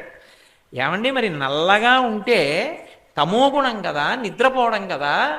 మరి విష్ణువు నిద్రపోతే లోకాలు ఎలా నడుస్తాయి అంటే ఆ నల్లతనంలో చల్లతనం ఉంది. ఆ చల్లతనమే లోకాలని కాపాడడం. అందుకే నల్లతనం అంటే బొగ్గు నలుపు కాదు, అది మబ్బు నలుపు. అందుకని చల్లతనంతో కూడిన నల్లతనంతో ఉంటాడు. పరమశివుడు తెలుపు, సరస్వతి తెలుపు, అన్నా చెల్లెళ్ళు. జ్ఞానప్రదాత. చాలామంది తెలియక ఏమనుకుంటారంటే పరమశివుడు అంటే చంపేస్తాడు అనుకుంటాడు. ఆయనకి అదే పనే కాదు. జ్ఞానదాత మహేశ్వర. ఇక పుట్టవలసిన అవసరాన్ని తీసేస్తాడు. ఇహమునందు భోగమిస్తాడు, లోపల జ్ఞానం ఇస్తాడు.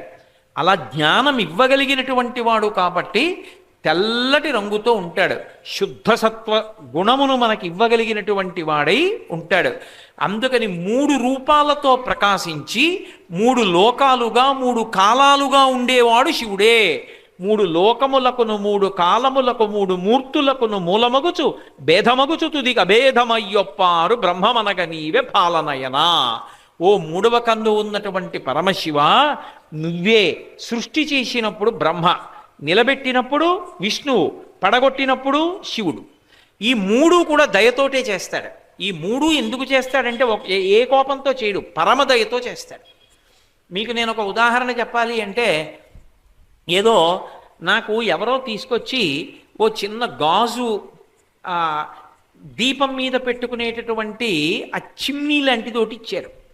నేనేం చేశానంటే చిమ్నీ వంక చూసి ఖాళీగా ఉన్నాను కదా అని దానికి రెండు కళ్ళు పెట్టి, ముక్కు పెట్టి, నోరు పెట్టి, పైనుంచి కొద్దిగా పీచు లాంటిది జుత్తు పెట్టి, ముడేసి, దానికి పువ్వులు పెట్టి అన్నీ చేశాను. ఇప్పుడు అది ఒక చక్క అందమైనటువంటి ఒక స్త్రీ బొమ్మ కింద తయారైంది. నాకు నేనే అనుకున్నాను, అబ్బా అచ్చో అమ్మవారిలా ఉందే అనుకున్నాను. ఇప్పుడు ఎవరు సృష్టికర్త? నేనే. ఆ బొమ్మ తయారు చేసిన వాడిని నేనే. ఇంకా మీకు తేలిగ్గా అర్థం అవ్వాలంటే ఒక ఉదాహరణ చెప్తాను. సముద్రపు ఒడ్డుకి వెళ్ళాను, అలా ఇలా తిరిగాను. అక్కడ కూర్చుని సముద్రం వంక చూస్తూ నా పాదం అలా ఉంచి దాని మీద ఇసుక పోసి గట్టిగా నొక్కి పాదం జాగ్రత్తగా బయటికి తీసేశాను.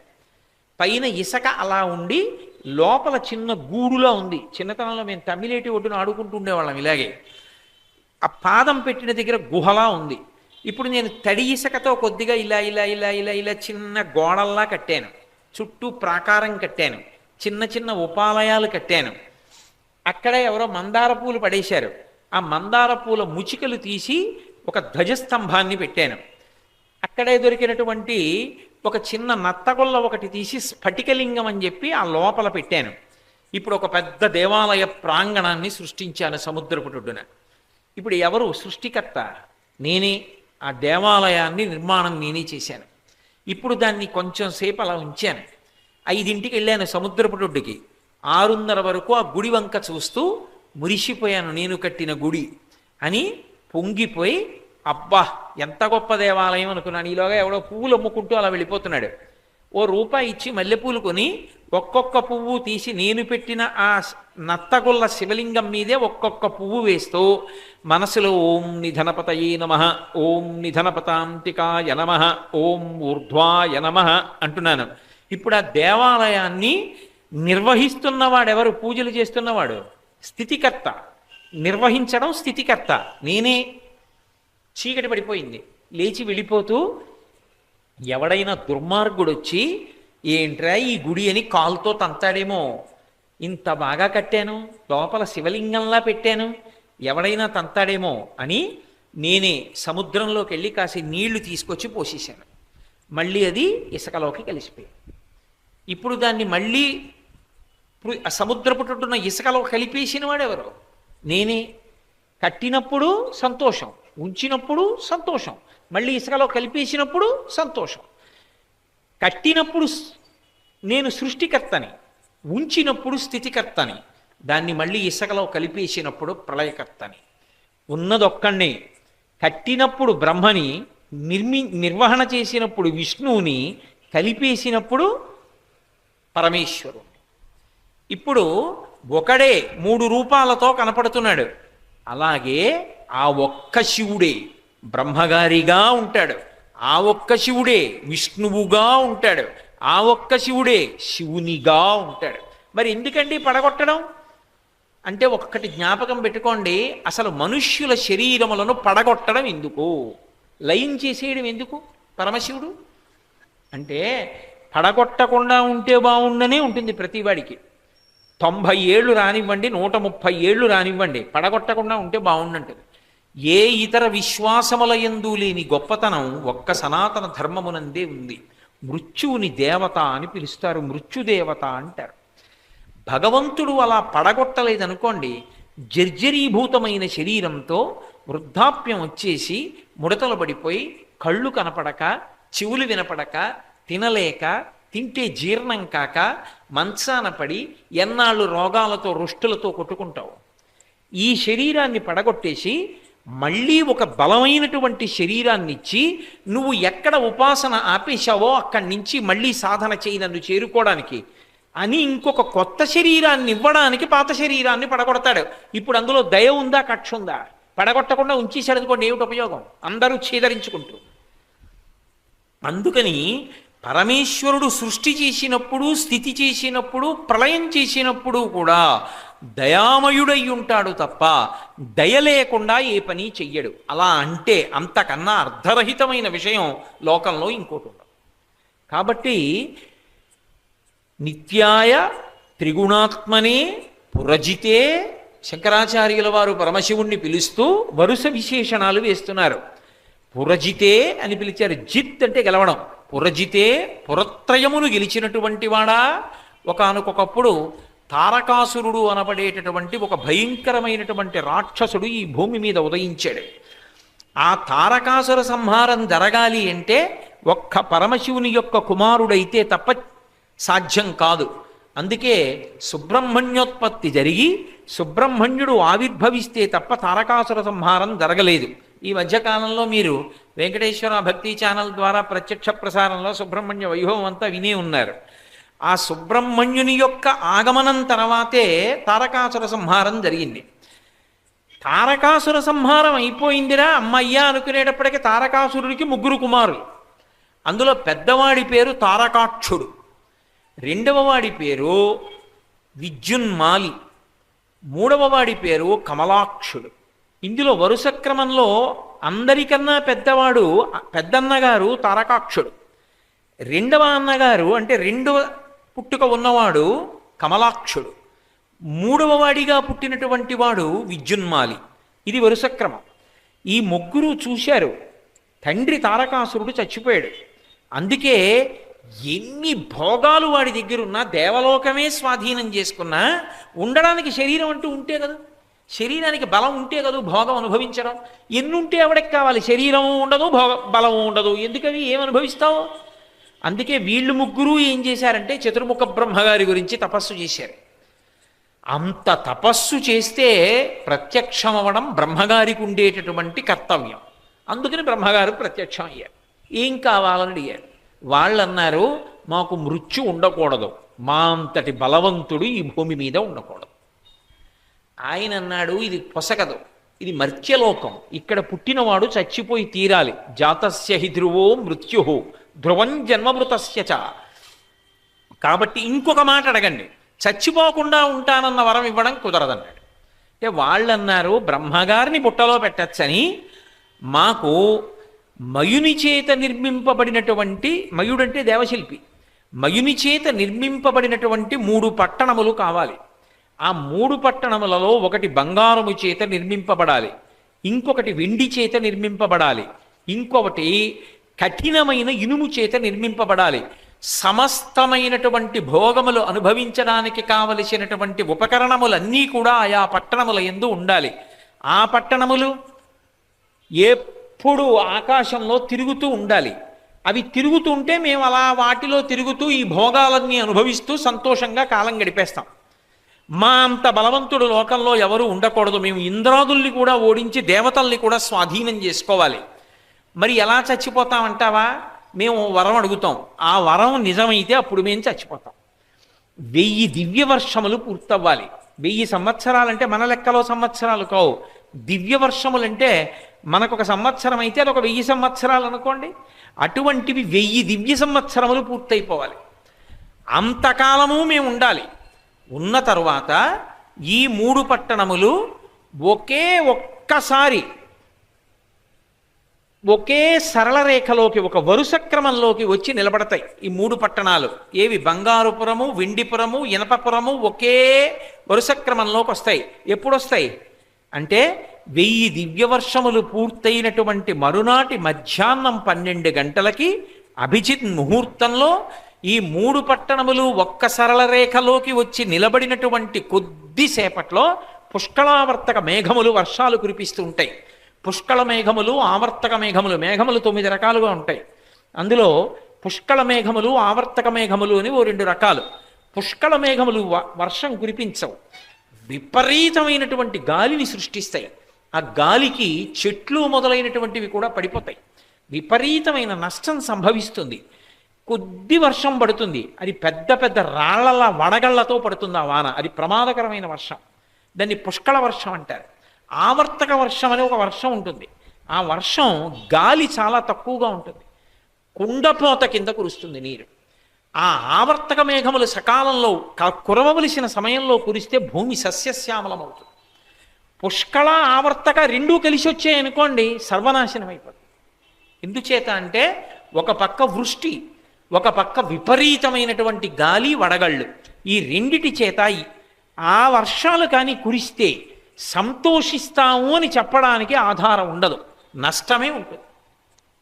అటువంటి పుష్కళావర్తక మేఘములు వర్షం కురిపిస్తూ విపరీతమైనటువంటి గాలి వెయ్యాలి.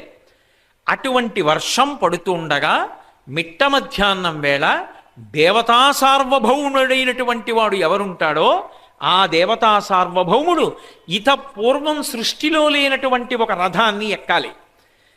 ఆ రథం మీద ఆయన ఎక్కి ఉన్నప్పుడు ఇంతకు ముందు ఎప్పుడూ ఎక్కడా ఎవ్వరూ పట్టుకోనటువంటి ధనస్సు ఒకటి పట్టుకోవాలి. ఒక్క బాణాన్నే ప్రయోగించాలి.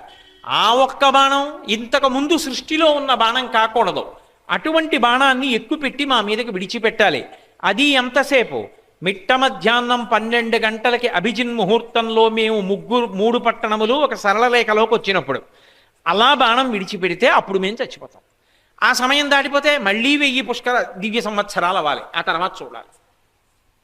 తథాస్తు అన్నాడు బ్రహ్మగారు. ఇక వాళ్ళకి చావేది 1000 దివ్య వర్షములు గడవాలి. భయంకరమైనటువంటి కృత్యములు మొదలుపెట్టారు. దేవలోకానికి వెళ్ళారు, దాడి చేశారు, ఇంద్రాది దేవతల్ని బంధించారు, సమస్తమైనటువంటి సుఖములను వాళ్ళు అనుభవించడం మొదలుపెట్టారు. యజ్ఞయాగాది క్రతువులు జరగనివ్వలేదు. ఆఖరికి వాళ్ళని చంపడానికి కావలసినంత పాపం ఏర్పడడానికి ఎంతో పెద్ద ప్రయత్నం చేయవలసి వచ్చింది.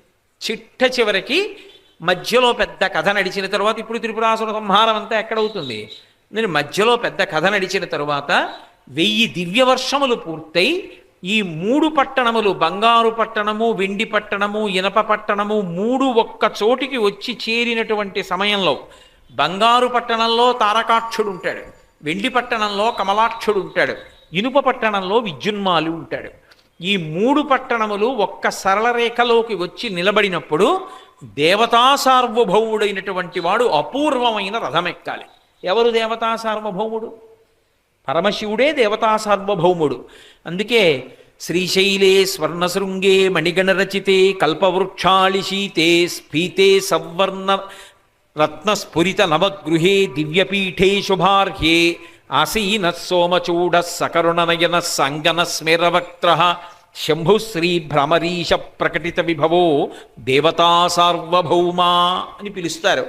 దేవతా సార్వభౌముడు పరమేశ్వరుడు. కాబట్టి పరమశివుణ్ణి త్రిపురాసుర సంహారం చేయమని అడిగారు. తప్పకుండా చేస్తాను, లోకాల్ని రక్షించడానికి వస్తాను.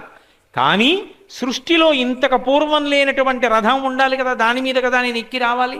అటువంటి రథం ఉన్నదా అని అడిగాడు. వెంటనే ఈ భూమినంతటినీ రథం చేశారు. సూర్యచంద్రులిద్దరినీ చక్రాలు చేశారు. ద్వాదశాదిత్యుల్ని 12 ఆదిత్యుల్ని తీసుకొచ్చి సూర్య చక్రానికి 12 ఆకులు చేశారు. 16 చంద్రకళలను తీసుకొచ్చి చంద్రుడనబడేటటువంటి చక్రానికి 16 ఆకులు చేశారు. ప్రణవాన్ని, ఓంకారాన్ని కొరడా చేశారు. చతుర్ముఖ బ్రహ్మగారిని సారథిని చేశారు. 4 వేదములను గుర్రాలు చేశారు. సరస్వతీదేవిని దానికి పెద్ద ఘంట చేశారు. మేరు పర్వతాన్ని ధనస్సుని చేశారు. ఆదిశేషుణ్ణి వింటినారిని చేశారు. దేవతా సార్వభౌముడైనటువంటి పరమేశ్వరుడు ఆ రథం ఎక్కి బయలుదేరాలన్నారు. ఇప్పుడు పరమేశ్వరుడు వచ్చి ఆ రథం ఎక్కాడు. దేవతా సార్వభౌమ పరమశివ జయహో అని దేవతాగణాలన్నీ కీర్తించాయి. రథం బయలుదేరాలి. పరమశివుడు ఆ రథాన్ని అధిరోహించినటువంటి కారణం చేత 4 వేదములు గుర్రాలుగా ఉన్న, బ్రహ్మగారు ఆ రథాన్ని తోలగలిగినటువంటి వాడిగా ఉన్న, ప్రణవం చేతిలో కొరడాగా ఉన్న, ఆ రథాన్ని లాగవలసినటువంటి గుర్రాలు, వేదాలు లాగలేకపోయాయి. పరమశివుణ్ణి వేదాలు మాత్రం ఎక్కడ వహించగలవు. కాబట్టి ఆ గుర్రాలు వెళ్ళలేక చతికిల పడిపోయాయి, కింద పడిపోయాయి. ఆ కింద పడిపోయినటువంటి గుర్రాలను చూచి రథం ముందుకి వెళ్ళడం లేదు అనేటటువంటి ఉద్దేశ్యంతో వెంటనే శ్రీ మహావిష్ణువు గబగబా పరిగెత్తుకొచ్చారు. అయ్యో, 4 వేదాలు కింద పడిపోయాయి, ఇలా అయితే ఈ రథం ఎలా నడుస్తుంది? ఈ రథం నడవకపోతే త్రిపురాసుర సంహారం ఎలా అవుతుంది? అందుకనే ఆయన వచ్చి ఈ 4 వేదములను పక్కన పెట్టి తానే గుర్రాలుగా మారి ఆ రథాన్నంతటినీ కూడా పైకి జాగ్రత్తగా ఎత్తి మోకాళ్ళ మీద ఆ రథాన్ని నడిపించడానికి ప్రయత్నం చేశారు. అందుకే శంకరాచార్యుల వారు శివానందలహరిలోనే ఒక మాట చెప్తారు. బాణత్వం అని శ్రీ మహావిష్ణువు పరమశివుని విషయంలో ఎంత సేవ చేశాడంటే, ఆయన యొక్క రథానికి కట్టబడినటువంటి గుర్రములు నేల మీద ఒరిగిపోయి వేదములే ఆయన కూర్చుంటే భరించి రథాన్ని లాగలేకపోతే, బాణత్వం వృషభత్వమర్ధవపుషా భార్యాత్వమార్యాపతే ఘోణిత్వం సఖితా మృదంగవహతా చేత్యాది రూపం తథౌ త్వత్పాదే నయనార్పణంచ కృతవాన్ త్వద్దేహ భాగో హరి పూజ్యాత్ పూజ్యతరస్య ఏ వహిన చేత్కో వా తదన్యోధిక అన్నారు శ్లోకంలో. బాణత్వం తర్వాత చెప్తాను. బాణత్వం వృషభత్వం, పరమశివుణ్ణి నందీశ్వరుడు వహిస్తాడు. తాను ఎద్దు రూపాన్ని పొంది వేదములు రథాన్ని లాగలేకపోతే ఆ వేదాల్ని పక్కన పెట్టి తాను ఎద్దు రూపంతో, నందీశ్వర రూపంతో రథాన్ని పైకెత్తారు. బాణమయ్యారు ఒకప్పుడు. బాణత్వం వృషభత్వమర్ధవపుషా భార్యాత్వమార్యాపతే ఘోణిత్వం, పరమశివుని యొక్క పాదములను చూడడం కోసమని, పాదదర్శనం కోసం వరాహ రూపంలో, పంది రూపంలో భూమిని తొలుచుకుంటూ కిందకెళ్ళారు. అందుకే ఇప్పటికీ మీరు శ్రీకాళహస్తి లాంటి దేవాలయాలకు ప్రదక్షిణం చేస్తుంటే వెనక గోడ మీద ఉంటుంది ఆవిర్భావ లింగం అని. ఆ లింగం వంక చూస్తే లింగం పైన ఒక హంస ఉంటుంది. లింగం పూర్తవదు, ఇలా మధ్యలో చింపినట్టుంటుంది. ఎప్పుడైనా శ్రీకాళహస్తి ఎడితే చూడొచ్చు వెనక గోడ మీద. కింద ఒక పంది వెడుతూ ఉంటుంది, లింగం పూర్తవదు, చింపినట్టుంటుంది. అంటే ఆయనకి పాదాలు దొరకలేదు, బ్రహ్మగారికి శిరస్సు కనపడలేదు, అనంతముగా వ్యాపించి ఉంది ఆ శివలింగం. దాన్ని ఆవిర్భావలింగం అంటారు. కాబట్టి ఒకప్పుడు పంది రూపాన్ని ధరించి పరమశివుని యొక్క పాదాలు పట్టుకోవడానికి, పాదాలు చూడడానికి విష్ణువు కిందకెళ్ళారు. కాబట్టి బాణత్వం వృషభత్వమర్ధవపుషా భార్యాత్వమార్యాపతే ఘోనిత్వం సఖిత. ఒకప్పుడు మోహిని రూపాన్ని ఎత్తి పరమశివుణ్ణి సంతోషపెట్టారు. సఖిత మృదంగవహత. సాయంకాలం ప్రదోషతాండవం జరుగుతుంటే చేతిలో మధ్యలు పట్టుకుని వాయిస్తూ ఉంటారు విష్ణువు. మృదంగవహత చేత్యాది రూపం తధౌ తత్పాదే నయనార్పణంచ కృతవాన్. ఒక దక్షిణ దేశంలో ఇప్పటికీ నేత్రార్పణేశ్వరుడు అని ఆ దేవాలయం తమిళనాడులో ఉంది. ఒకప్పుడు శ్రీ మహావిష్ణువుకి కోరిక పుట్టింది, పరమశివుణ్ణి సహస్ర కమలాలతో పూజ చెయ్యాలని. 1000 తామర పువ్వులు తీసుకొచ్చి బుట్టల్లో పెట్టుకుని ఒక్కొక్క నామం చెప్తూ శివసహస్రంతో పూజ చేస్తున్నాడు. 999 నామములు అయిపోయాయి. 1000వ నామం దగ్గరికి వచ్చేటప్పటికి ఉండవలసిన ఒక్క పువ్వుని పరమశివుడు తన యొక్క శక్తి చేత అంతర్ధానం అయిపోయేటట్టు చేశాడు. 1000వ నామం దగ్గరికి వచ్చేటప్పటికి పువ్వు లేదు. పూజ మధ్యలో మాట్లాడకూడదు, పిలవకూడదు. పూజ చేస్తూ చేస్తూ ఎవరినైనా పిలిచాననుకోండి, నేను అప్పటి వరకు ఏ పూజ చేశానో అది వారి ఖాతాలోకి ఎడుతుంది. అందుకే పూజ మధ్యలో మాట్లాడరు. పూజ మధ్యలో మాట్లాడవలసి వస్తే, ఏదైనా పిలవవలసి వస్తే చిటిక వేస్తారంతే. చిటిక వేస్తే ఎవరైనా వచ్చేటట్టుగా ఉండాలి దగ్గరలో. తప్పించి పూజ మధ్యలో పిలుస్తూ ఉండడం, పూజ మధ్యలో ఫోన్లు మాట్లాడుకుంటూ ఉండడం, ఉపన్యాసాల మధ్యలో ఫోటోలు తీస్తూ ఉండడం, ఇవన్నీ అర్థం లేని విషయాలు. ఎందుకు వచ్చామో అది మరిచిపోయి అక్కర్లేని పనులు చేస్తూ ఉండడం. కాబట్టి బాణత్వం వృషభత్వమర్ధవపుషా భార్యాత్వమార్యాపతే ఘోనిత్వం సఖితామృదంగవహతాత్యాది రూపం దధౌ. ఆయన శ్రీ మహావిష్ణువు మధ్యలు పట్టుకుని వాయించి ఒకప్పుడు పరమశివుని యొక్క తాండవంలో సహకారం చేశాడు. ఒకరోజు ఏమిటి, ప్రతిరోజు సంధ్యావేళలో ఆయన తాండవం చేస్తూ ఉంటే ఈయన మృదంగం వాయిస్తూ ఉంటారు. 1000వ తామర పువ్వు తక్కువైపోతే చూశాట, ఓహో పరమశివుడు ఒక పువ్వు కనపడకుండా చేశాడు. నా కళ్ళు తామర పూలలా ఉంటాయని వర్ణిస్తారు. రామ కమలపత్రాక్ష అంటారు కదా, రాముడు కమలపత్రముల వంటి కన్నులు ఉన్నవాడు, తామర పూలలా ఉంటాయి శ్రీ మహావిష్ణువు యొక్క కళ్ళు. కాబట్టి ఓ కన్ను పెకలించి శివుడి మీద నేను వేస్తానని ఒక కనుగుడ్డు పెకలించి పరమశివుడి పాదాల మీద పెట్టాడు. వెంటనే పరమశివుడు ప్రత్యక్షమై, ఇంత భక్తితో ఇన్ని మాటలు నన్ను సేవించావు కాబట్టి నా శరీరంలో అర్ధభాగం నీకు ఇస్తున్నానని సగం శరీరాన్ని విష్ణువుకి ఇచ్చేశారు. అందుకే హరిహర స్వరూపం అని ఒక రూపం, అందులో శివుని యొక్క సగభాగం విష్ణువు అయి ఉంటారు. ఆ కారణం చేతనే ఇప్పటికీ మీరు హైదరాబాద్ ఫిలిం నగర్ దేవాలయంలో చూస్తే ఆ హరిహర స్వరూపం అద్భుతంగా ఉంటుంది. అసలు నేను నిక్కచ్చిగా మీతో ఒక రహస్యం చెప్పాలి అంటే, విష్ణువే అమ్మవారు, అమ్మవారే విష్ణువు, ఇద్దరు ఉండరు. అందుకే అమ్మవారికి అలంకార ప్రియత్వం, విష్ణువుకి అలంకార ప్రియత్వం. విష్ణువు అవతారం తీసుకుంటారు, అమ్మవారు అవతారం తీసుకుంటుంది. విష్ణువు రాక్షస సంహారం చేస్తారు, అమ్మవారు రాక్షస సంహారం చేస్తుంది. విష్ణువే అమ్మవారిగా, అమ్మవారే విష్ణువుగా ఉంటారు. నారాయణి నారాయణ ఇద్దరు అన్నా చెల్లెళ్ళు, ఇద్దరూ ఒక్కసారే పుడతారు. అందుకే కృష్ణుడు పుట్టినప్పుడే యోగమాయ పుడుతుంది. ఇద్దరిది ఒకే తత్వంతో ఉంటారు. ఇద్దరూ ఒక తత్వం. అంతవరకు ఎందుకండి, ఒక్క మాట చెప్తా మీరు పట్టేసుకుంటారు. పిల్లలు ఎవరికి పుడతారు, ఆడవాళ్ళకా మగవాళ్ళకా? విష్ణువు యొక్క నాభికమలంలోంచి బ్రహ్మగారు పుట్టారంటే అర్థం ఏంటంటే అమ్మవారే విష్ణు రూపంలో ఉన్నది అని గుర్తు. అందుకే శివకేశవుల మధ్యకెళ్ళకరా, భార్యాభర్తల మధ్యలోకి వెళ్ళిన పాపం వస్తుందని. కాబట్టి శివుడి గురించి చెప్పి విష్ణువుని నిందించడం, విష్ణువు గురించి చెప్పి శివుడిని నిందించడం మహాపరాధం. అలాంటి పనులు చేయకూడదు. కాబట్టి అంత ప్రయత్నం చేసి పూజించినటువంటి విష్ణువుకి శరీరంలో సగభాగం ఇచ్చాడు పరమశివుడు. భార్యాత్వమార్యాపతే, ఆర్యా మహాదేవి అన్న పేరుతో శివుని యొక్క దేహార్ధ భాగమును పొందినటువంటిది శ్రీ మహావిష్ణువే.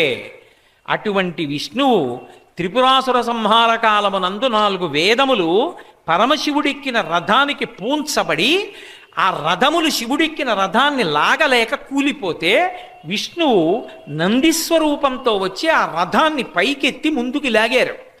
రాక్షస సంహారం చేసి లోకాల్ని నిలబెడతాడు మహానుభావుడు. విష్ణువు అంటే ధర్మాన్ని నిలబెడతాడు ఆయన. అందుకని ఆయన ఆ రథాన్ని ముందుకు లాగాడు. ముందుకు లాగితే రథం ముందుకు వెళ్ళింది. ఆ ముందుకి వెళ్ళినటువంటి కొద్దిసేపటికే ఎదురుగుండా ఉన్నటువంటి ఆ త్రిపురాసురుల్ని సంహారం చెయ్యవలసి వచ్చింది. సంహారం చెయ్యవలసి వస్తే ఆయన మేరు పర్వతం అంటే అది బంగారు కొండ, ఆ బంగారు కొండనంతటినీ కూడా చేతిలో ధనస్సుగా పట్టుకున్నాడు. అందుకే పరమశివుడు ధనస్సు పట్టుకుంటే లోకములన్నీ గజగజ వణికిపోతాయి. అందుకే నమస్తే అస్తు ధన్వనే బాహుభ్యాముతతే నమః అని ప్రారంభమవుతుంది రుద్రాధ్యాయం. అయ్యా, నీ చేతిలో ఉన్నటువంటి ధనస్సుకి నమస్కారం, ఆ బాణాలకి నమస్కారం. మీరు ఆ ధనస్సుని మా ఎదురుగుండా పట్టుకుని మా మీద బాణప్రయోగం చేయకండి అంటారు. మేరు పర్వతాన్ని ధనస్సుగా పట్టుకుని ఆదిశేషుణ్ణి దానికి వింటినారిని చేశారు. చేసి ఇప్పుడు అపూర్వమైనటువంటి బాణాన్ని ప్రయోగించాలి. ఎవరా అపూర్వమైనటువంటి బాణం? శ్రీ మహావిష్ణువే బాణరూపాన్ని పొందారు. అది ఒకరు కాదు, లింగపురాణంలో వర్ణిస్తారు. సోమశ్చ భగవాన్ విష్ణు కాలాగ్నిర్వాయురేవచ శరే వ్యవస్థిత దేవమూచు ప్రణమ్యతం దగ్ధమప్యత దేవేశా వీక్షణేన పురత్రయం అస్మద్ధితార్థం దేవేశా శరన్మోక్తుమిహార్హసి అని అడిగారు. అయ్యా శివా, నీ మూడో కంటి మంట చేత త్రిపురమలను కాల్చేస్తున్నావు. మాకు ఎప్పటినుంచో ఓ కోరికుంది, నీ చేతితో నువ్వు మమ్మల్ని స్పృశించాలని. అందుకని బాణమై వచ్చి నీ చేతిలో నించున్నాం. ఎవరెవరు? సోమశ్చ భగవాన్ విష్ణు కాలాగ్నిర్వాయురేవచ. సోముడు, విష్ణువు, కాలాగ్ని, వాయువు నలుగురు కలిపి ఒక బాణరూపాన్ని పొంది ప్రార్థన చేశారు. అయ్యా, నువ్వు నీ చేతి చివర పట్టుకుని నీ శక్తినంతటినీ మా యందు పెట్టి ఆదిశేషుణ్ణి వింటినారిగా చేసుకుని ఆకర్ణాంతము సంధించి విడిచిపెడితే నీ శక్తితో వెళ్ళి త్రిపురమలను కొట్టాలని మా కోరిక. నువ్వు నీ మూడో కంటి మంటతో కాల్చేస్తే ఎలా? మమ్మల్ని విడిచిపెట్టు, మమ్మల్ని ముట్టుకో, నీ చేత్తో ముట్టుకుని సంధించు బాణాన్ని అడిగారు. విచిత్రం ఏమిటంటే ఆయన బాణాన్ని సంధిద్దామని ప్రయత్నిస్తే బొటనవేలు బాణం మీద ఎటు పట్టుకున్నా పైకి కిందకి వెడుతోంది.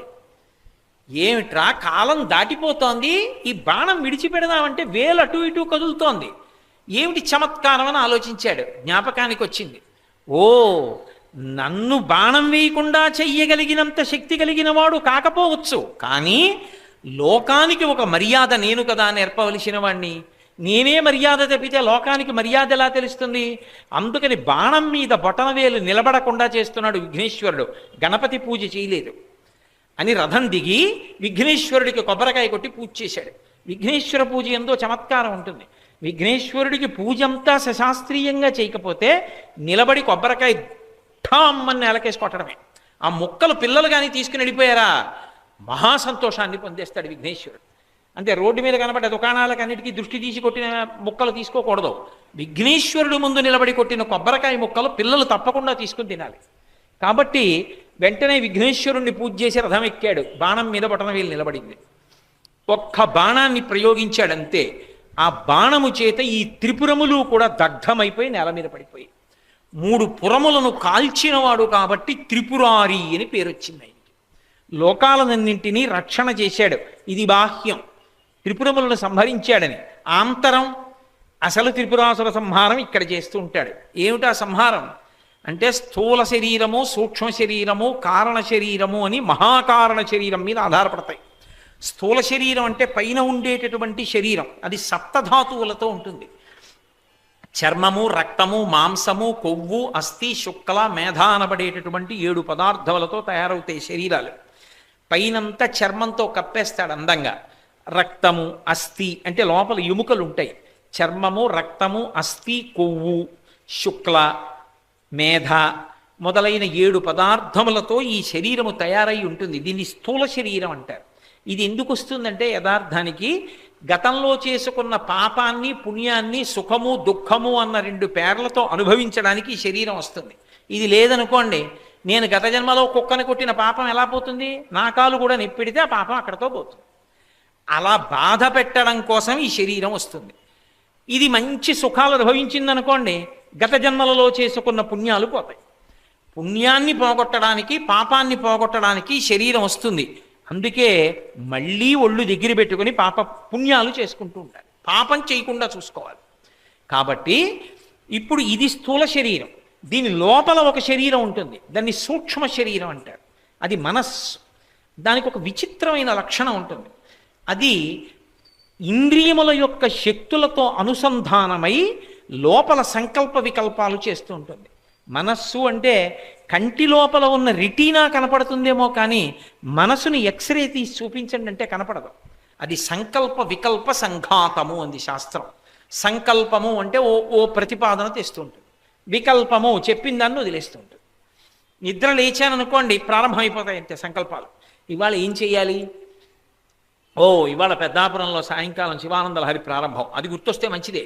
పొద్దున్నే భగవంతుడి గురించి ఆలోచన వచ్చినట్టు, ఏదో నేను ఫలానా చోటుకి వెళ్ళాలి, ఆ పని చెయ్యాలి, అది అవుతుందా, దానివల్ల నాకు 100 రూపాయలు కలిసి వస్తాయా, దిక్కుమాలిన ఆలోచనలు మొదలు. ఇది అయిపోతుంది, అయ్యో అంతకన్నా ముఖ్యమైన పని ఉంది, ఆధార్ కార్డు కోసం వెళ్ళాలి, అదో పని, అదోటి గుర్తొస్తుంది. ఇలా ఒకటి చెప్తుంది, ఇంతకన్నా ముఖ్యం ఇది చెయ్యాలి, ఏదో ఆలోచిస్తూ వదిలేస్తుంది, ఇంకోటి చెప్తుంది వదిలేస్తుంది. అది మనస్సు. ఆ మనసు, బుద్ధి, చిత్తము, అహంకారము ఈ 4టిని కలిపి సూక్ష్మ శరీరం అంటారు. ఇదో చమత్కారంగా ఉంటాయి. అదో ఆలోచన చెప్తుంది, బుద్ధి ఒప్పుకుందనుకోండి సరే చేద్దాం అందనుకోండి, చిత్తము వ్యూహాన్ని చెప్తుంది.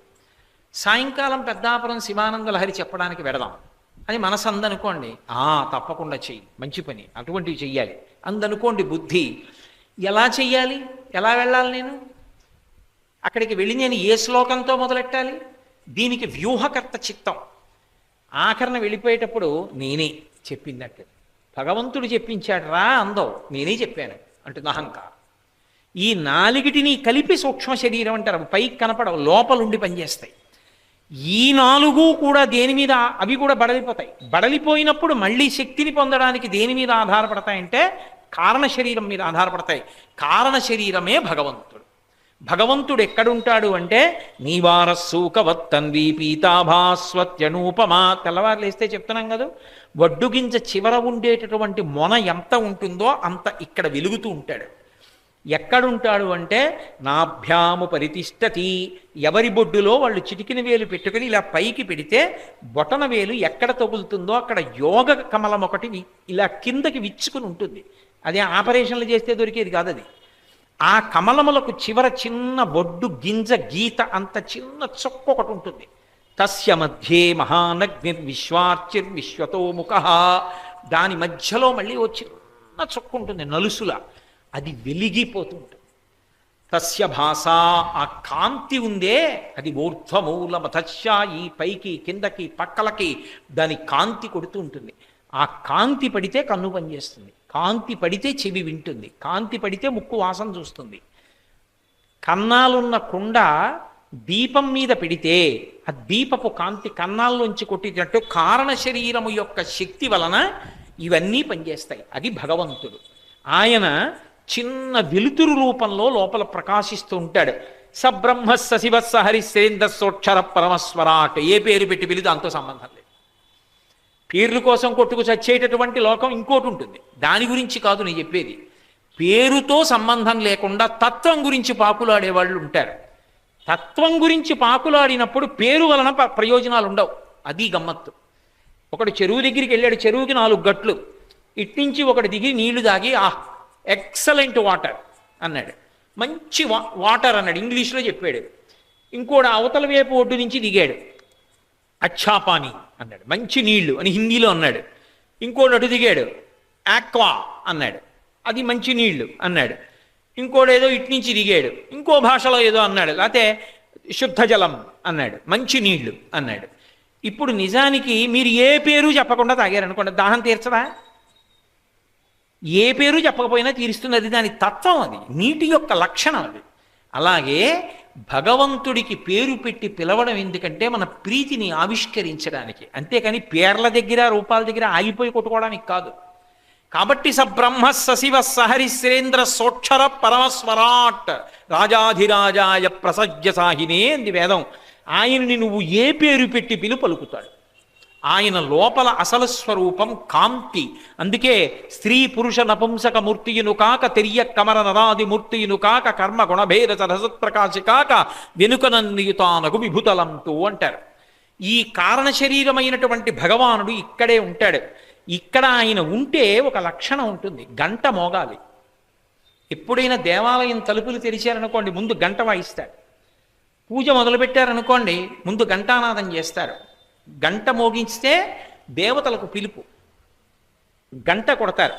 గంట ఎప్పుడు ఆగిపోతుంది? భగవద్ దర్శనం ఆగిపోయింది అనుకోండి, గంట ఆగిపోతుంది. తాడు పెట్టి స్తంభానికి కట్టేస్తారు. ఇక్కడ ఒక చక్రం ఉంటుంది, అనాహతము, ఒకరి చేత ఆపబడేది కాదు. గుండె lub dub lub dub lub dub అని ముందుకి వెనక్కి ముందుకి వెనక్కి గంట మోగుతూ ఉంటుంది. ఎంతకాలం? ఇక్కడ ఈశ్వరుడు ఉన్నంతకాలం. ఆయన ఎంతకాలం ఉంటాడు? ఊపిర్లు లెక్క పెడతాడు. ఇన్ని ఊపిర్లు అని ఇస్తారు ఆయుర్దాయం, ఇన్ని ఏళ్ళని ఇవ్వరు. ఆ ఊపిర్లని వాడుకోవడం మీద ఉంటుంది. ఆ ఊపిర్లు తొందరగా వాడాడు అనుకోండి, ఆయుర్దాయం అయిపోతుంది. అందుకే శాస్త్రం అంతా దేని మీద ఉంటుందంటే ఊపిరిని జాగ్రత్తగా తీస్తారు తప్ప ఉద్వేగంతో ఉండవద్దు. తన కోపమే తన శత్రువు అని ఎందుకంటారంటే, కోపంగా ఉన్నవాడు విచ్చలవిడిగా ఓహో ఉన్మాదంతో ఊపిరి తీసేస్తాడు కోపంతో, తన ఆయుర్దాయమే పోతోంది. కాబట్టి ఆ ఊపిరిలో ఆయన లెక్క పెట్టుకుంటాడు. ఆ లెక్క పెట్టుకున్న వాడికే చిత్రగుప్తుడని పేరు. చిత్రగుప్తుడు అంటే చిత్రంగా కూర్చొని గుప్తంగా లెక్కలు కడతాడు. కట్టి కట్టి కట్టి అయిపోయింది ఊపిరి అన్నప్పుడు ఠక్కుని దూకేస్తాడు. అలా దూకేశాడు అనుకోండి, శివము శవం అయిపోతుంది. అప్పుడు శివం అంటే మంగళప్రదం. ఆయన వెళ్ళిపోయాడు, శవం. ఆయన ఉన్నంతసేపు అనాహతం, ఆగకూడదు, కొట్టుకుంటుంది. ఆయన దూకేశాడు, ఆగిపోతుంది. లబ్బన్నది డబ్బనకపోవచ్చు, డబ్బన్నది లబ్బనకపోవచ్చు. లబ్బకి డబ్బకి మధ్యలో ఆయన వెళ్ళిపోవడం ఉంటుంది. ఆయన వెళ్ళిపోతే ఆగిపోతుంది. కాబట్టి అసలు అనుగ్రహం అంతా ఎవరిది? ఆయనది. ఆయన ఇక్కడ ఉన్నాడు కాబట్టి ఇక్కడే ఉన్న పరమాత్మకి కారణ శరీరం అని పేరు. స్థూల శరీరము, సూక్ష్మ శరీరము, కారణ శరీరము, ఈ మూడే త్రిపురములు. ఈ త్రిపురముల యొక్క తత్వం అర్థమయ్యేటట్టు చెయ్యగలిగిన వాడు పరమేశ్వరుడు ఒక్కడే.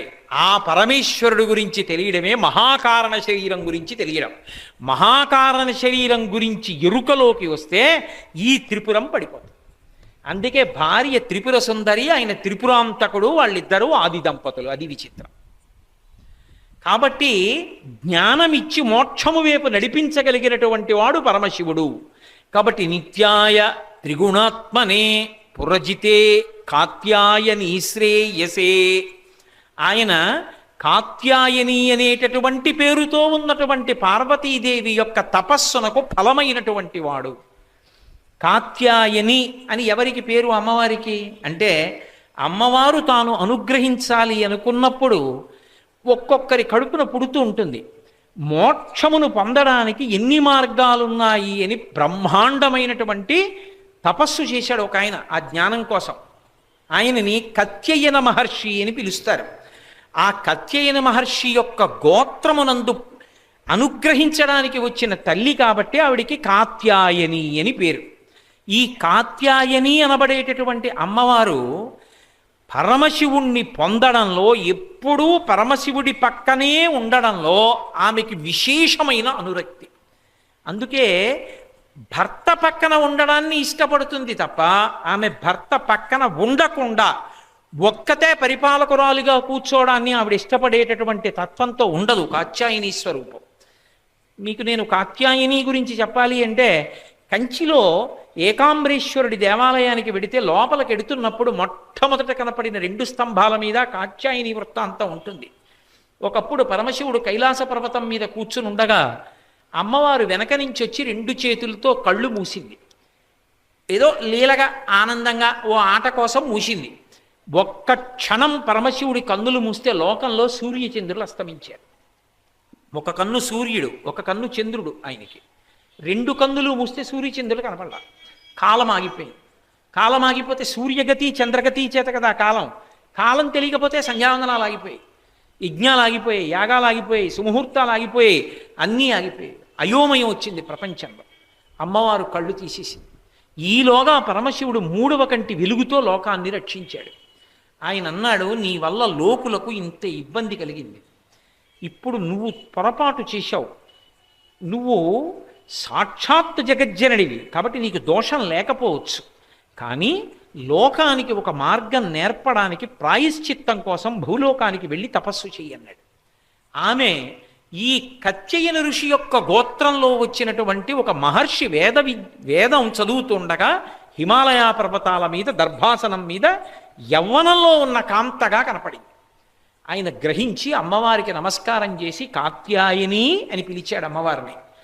ఆవిడంది, నాకు పరమశివుడు భర్తగా కావాలి. ఎంత తొందరగా శివుడి పక్కకి చేరిపోదామా అని చూస్తుంది. అందుకే పెళ్లి కాని వాళ్ళందరూ కాత్యాయని వ్రతాలు చేస్తూ ఉంటారు. భర్త పక్కకి వెళ్ళిపోతుంది ఆవిడ.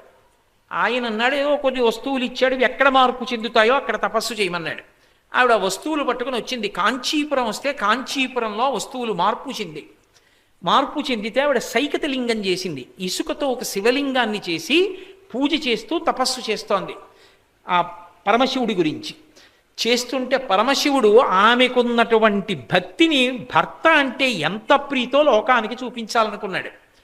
తన జటాజూటంలోంచి బ్రహ్మాండమైన గంగాజలాన్ని విడిచిపెట్టాడు. అంత పెద్ద గంగ, ఎంత గంగ అంటే దాన్ని ఎంత వర్ణించారంటే భూమి ఆకాశం కలిసిపోయి అంత గంగ వచ్చింది. ఆవిడ భయపడిపోయింది. ఆదిశక్తి భయపడుతుందా? ఆవిడికి భయం గంగని చూసి కాదు, సైకత శివలింగం తన భర్తని ఇసుకలింగం రూపంలో పూజ చేస్తోంది. ఆ రూపం కొట్టుకుపోతే ఆవిడ తట్టుకోలేదు. శివలింగ రూపం ఇసుకతో ఉంది, కొట్టుకుపోతుందేమో అని బెంగపెట్టుకుని కంప కంప కంప అని అరిచింది. కంప అంటే భయం వేస్తోంది. భయం భయం భయం అంది. అప్పుడు వెంటనే ప్రళయకాల బంధని అన్న రూపంతో తనలోంచి దుర్గాంశని పైకి తీసింది. ఆవిడ ఈ మొత్తం గంగనంతటిని తాగేసింది. ప్రళయకాల స్వరూప గంగాబంధని అంటారు ఆవిడ. ఆ నీళ్లు తాగింది. తాగితే పరమశివుడు చూసి ఏం చేస్తుందో చూస్తానని దీనికి రెట్టింపు నీరు విడిచిపెట్టాడు. ఆవిడ వెంటనే తన అన్నగారైనటువంటి విష్ణువుని ప్రార్థించి, అన్నగారు అన్నాడు, అమ్మా బావగారి యొక్క పరీక్షమ్మా, నీటిని తాగితే పోదు, నీకున్నటువంటి పతిభక్తిని చూపించు, ప్రసన్నుడవుతాడన్నాడు. వెంటనే ఆవిడికి అన్న బాధల్లో ఏమిటి, ఆ శివలింగం కొట్టుకుపోతుందని ఆవిడ గభాలన వంగి శివలింగాన్ని గట్టిగా కౌగిలించుకుంది. కొట్టుకుపోతే ఇద్దరం కొట్టుకుపోవాలి తప్ప నా కళ్ళ ముందు ఈ శివలింగ స్వరూపం కొట్టుకుపోవడానికి వీల్లేదు. ఆమె అలా కౌగిలించుకున్నప్పుడు ఆమె చేతి కంకణముల యొక్క ముద్రలు కౌగిలించుకున్నప్పుడు ఆవిడ యొక్క కుచముల ముద్రలు ఆ శివలింగం మీద పడ్డాయి. ఉమాలింగన సంక్రాంత కుచ కంకణ ముద్రితం లింగమేకామ్రనాథస్యాసైకతం సముపాస్మహే. అందుకే కంచిలో ఉన్నటువంటి శివలింగానికి ఇప్పటికీ నీళ్లతో అభిషేకం లేదు. ఏకాంబరేశ్వరుడికి మల్లె నూనెతో అభిషేకం చేస్తారు. ఆమె యొక్క ముద్రలు ఆ శివలింగం మీద పడ్డాయి. వెంటనే పరమశివుడు ఎక్కడ నా రూపమైన శివలింగం కొట్టుకుపోతుందోనని ఇంత తాపత్రయపడిందని సాక్షాత్కరించి అమ్మవారిని స్వీకరించాడు. భర్త పక్కకి చేరిపోయింది. అందుకే కాత్యాయని అన్న పేరుతో వ్రతం చేస్తారు. లోకంలో వివాహానికి అన్నిటికన్నా చాలా భయంకరమైనటువంటి ప్రతిబంధకం ఎక్కడుంటుంది అంటే జాతకంలో కుజదోషం ఉంటే ఉంటుంది. ఎందుకంటే కుజదోషం ఉందనుకోండి, వాళ్ళు మళ్ళీ కుజదోషం ఉన్న వాళ్ళనే చేసుకోవాలి తప్ప కుజదోషం లేని వాళ్ళని చేసుకుంటే ఆ భార్యాభర్తల్లో ఒకళ్ళు శరీరం వదిలిపెట్టేస్తారు, ఇక వాళ్ళకి దాంపత్య జీవితం ఉండదు. అందుకే కుజదోషం ఉన్న జాతకంలో ఉన్న వాళ్ళకి పెళ్ళవడం చాలా కష్టం అవుతూ ఉంటుంది. ఆ కుజదోషం ఉన్నవాళ్ళు మళ్ళీ దొరికి ఇద్దరు బాగా ఉండాలి సంతోషంగా. ఆ కుజుడెవరు? ఆయన పరమశివుని యొక్క కుమారుడే. ఒకప్పుడు సతీదేవిగా పార్వతీదేవి శరీరాన్ని విడిచిపెట్టినప్పుడు అపారమైనటువంటి తపస్సులో ఆయన ఉండగా అలసటకి ఆయన భ్రూమధ్యము నుంచి జలబిందువు ఒకటి నీటి మీద పడింది. ఆయన యొక్క చెమట బిందువు ఉత్తినే పోకూడదు కాబట్టి దాంట్లోంచి 4 భుజాలతో పిల్లవాడు పుట్టాడు, ఎర్రటి రంగుతో. భూదేవి ఆ పిల్లవాడు ఏడుస్తుంటే చూస్తూ ఊరుకున్నావా అని దెబ్బలాడతాడేమోనని పాలిచ్చింది. భూదేవి నువ్వే పెంచు అన్నాడు. ఆయనే కుజుడు, శివపుత్రుడు. కుజుడి గురించి వింటే చాలు అపారమైనటువంటి శివానుగ్రహం కలుగుతుందని చెప్పింది శివమహాపురాణం. అటువంటి కుజుడు జాతకంలో కానీ దోషంతో ఉంటే, కుజదోషం ఉంది జాతకంలో అని ఎలా చెప్తారంటే లగ్నం నుంచి కానీ, చంద్రుడున్నటువంటి రాశి నుంచి కానీ, శుక్రుడున్నటువంటి రాశి నుంచి కానీ రెక్క పెట్టినప్పుడు 2 కానీ 4 కానీ 7 కానీ 8 కానీ 12వ స్థానంలో కానీ కుజుడు వచ్చి ఉంటే ఆ జాతకానికి కుజదోషం ఉంది అంటారు వధూవరుల జాతకంలో. అప్పుడు వాళ్ళని పెళ్లి చేసుకోకూడదు. ఈ కుజదోషం ఉన్న వాళ్ళకి పెళ్ళవడం చాలా కష్టం. కుజదోషం ఉన్న వాళ్ళకి తొందరలో యోగ్యుడైనటువంటి వరుడొచ్చి మళ్ళీ కుజదోషం ఉన్నవాడు దొరికి వాళ్ళు సంతోషంగా పరమానందంగా జీవితాన్ని గడపాలి అంటే నాకు తెలిసి ఉన్నంత వరకు శాస్త్రంలో ఒకే ఒక్క విరుగుడు కాత్యాయని వ్రతం ఒక్కటే. ఆ కాత్యాయని వ్రతం అన్ని చోట్ల చేయించడం, అన్ని చోట్ల సశాస్త్రీయంగా నడిపించడం అంత తేలిక విషయాలు కావు. ఇక్కడ ప్రత్యేకంగా శివానంద లహరి జరుగుతోంది కాబట్టే ఈ వ్రతం ద్వారా పెళ్లి కాని ఆడపిల్లలందరి యొక్క అభ్యున్నతి కొరకు ఆదివారం నాడు ఉదయం కాత్యాయని వ్రతాలు చేయించడానికి సంకల్పం చేశారు నిర్వాహకులు. ఆ కాత్యాయనీదేవిని పూజ చేస్తే మంచి వరుడు వస్తాడు, పెళ్లి కాని వాళ్ళకి కూడా తొందరగా పెళ్ళవుతుంది. అందుకే భాగవతంలో కూడా ఆ హేమంత ఋతువు దగ్గరికి వచ్చేటప్పటికీ గోపకాంతలందరూ కూడా కృష్ణుడు భర్తగా కావాలి అంటే సైకతంతో కాత్యాయనీదేవి మూర్తిని చేసి కాత్యాయని మహామాయే మహాయోగిన్యధీశ్వరి నందగోపసుతం దేవి పతిమ్మే కురుతే నమః అని అడిగారు. అమ్మా నీ యొక్క అనుగ్రహంతో మాకు కృష్ణుడు భర్త ఎగుగాక అని అడిగారు.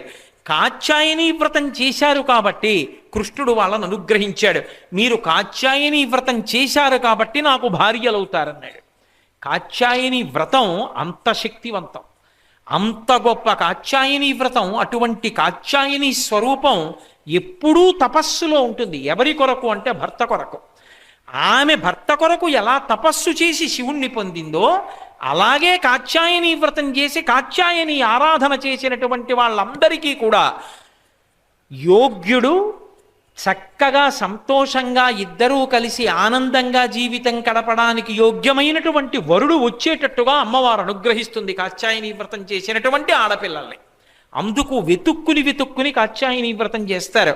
ఇక్కడ కాత్యాయని వ్రతం జరుగుతోంది అని తెలిసి ఎక్కడో చెన్నై నుంచి శ్రీకాకుళం వరకు మా గోపాలకృష్ణ గారికి ఎన్ని ఫోన్లో, అయ్యా మాకొక్క స్థానం ఇస్తారా అని. ఎందుకని అంటే కాత్యాయని వ్రతం అంత శక్తివంతం, అందున శివానంద లహరి మధ్యలోకి వస్తోంది కాబట్టి కాత్యాయని శ్రేయసే, ఆమె చేసేటటువంటి తపస్సంతా కూడా ఎవరి కొరకు? పరమశివుని కొరకే.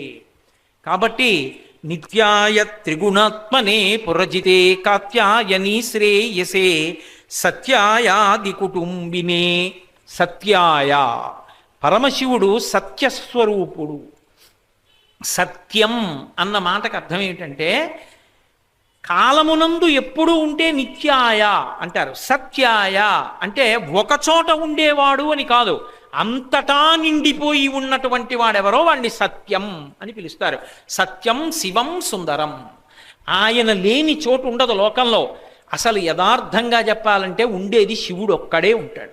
అందుకే ఆపాతాళ నభస్థలంత భువన బ్రహ్మాండమా విస్ఫుర జ్యోతిస్ఫాటిక లింగ మౌళి విలసత్పూర్ణిందువంతామృతై అస్తూకప్లుతమేకమీశమనిశం రుద్రాను వాకాంజపన్ ధ్యాయేత్ ఇప్సిత సిద్ధయే ధ్రువపదం విప్రోభిషించేచ్చివం బ్రహ్మాండ వ్యాప్త దేహాభసిత హిమరుచాభాసమానా భుజంగై కంఠే కాళాః కపర్దాః కలిచ శశికలశ్చండ కోదండహస్తాః త్రిక్షా రుద్రాక్షమాలా సులలిత వపుష శాంభవామూర్తి భేదా రుద్రాశ్రీ రుద్రసూక్త ప్రకటిత విభవాన ప్రయచ్చస్తు సౌఖ్యం అంది యజుర్వేదం.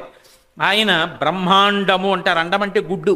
గుడ్డు ఒక పక్కన ఎలా వంగి ఉంటుందో అలా ఈ ఆపాతాళ నభస్థలంత పాతాళం నుంచి ఊర్ధ్వలోకాల వరకు అంతటా నిండిపోయి ఉండేటటువంటి రూపమునకే శివుడని పేరు. అందుకే ధూర్జటికి దర్శనమిచ్చాడు. ఉదయగ్రావము పానవట్టము అభిషేకో తత్రవాహంబు వార్ధి ధరిధ్వంతము ధూపధూమము జలద్దీప ప్రభారాశి కౌముది తారానివహంబులద్భుత సుమంబులుగా తమోదూత సఖ్యదమై సీత గభస్తి బంబ శివలింగం బొప్పె ప్రాచీదిశన్ అన్నాడు. ఈ బ్రహ్మాండమంతా శివలింగంలా కనపడి ఆ పైనుంచి దేవతలు చేసినటువంటి అభిషేక జలాలు ఉత్తర దిక్కున సముద్రమైపోయి ఆ మంచంతా దేవతలు పెట్టిన అగరవత్తుల పొగలై నక్షత్రాలన్నీ వాళ్ళు చేసినటువంటి పూజా పుష్పాలై నాకు ఈ బ్రహ్మాండం ఒక శివలింగంగా కనపడుతోందన్నాడు ధూర్జటి. కాబట్టి అంతటా నిండి నిబిడీకృతమై వ్యాపించిపోయి ఉంటాడు. ఆయన లేని ప్రదేశం ఉండదు. నిన్నే రూపముగా తలంతు మదిలో నీ రూపు మోకాలో స్త్రీచన్నో కుంచమో మేకపింటికయో. ధూర్జటి గుండెలు బాదుకుని అడిగాడు, నువ్వు అసలు ఎలా ఉంటావని చెప్పడం? ఏ రూపముగా తలంతు మదిలో నీ రూపు మోకాలో. ఆయన లేని చోటు చెప్పడం కష్టం. ఒకప్పుడు అర్జునుడు మహాశివరాత్రి నాడు అభిషేకం చేయాలని చెప్పి గబగబా బయటకు పరిగెడుతున్నాడు. కృష్ణుడు రథం దిగి వచ్చాడు.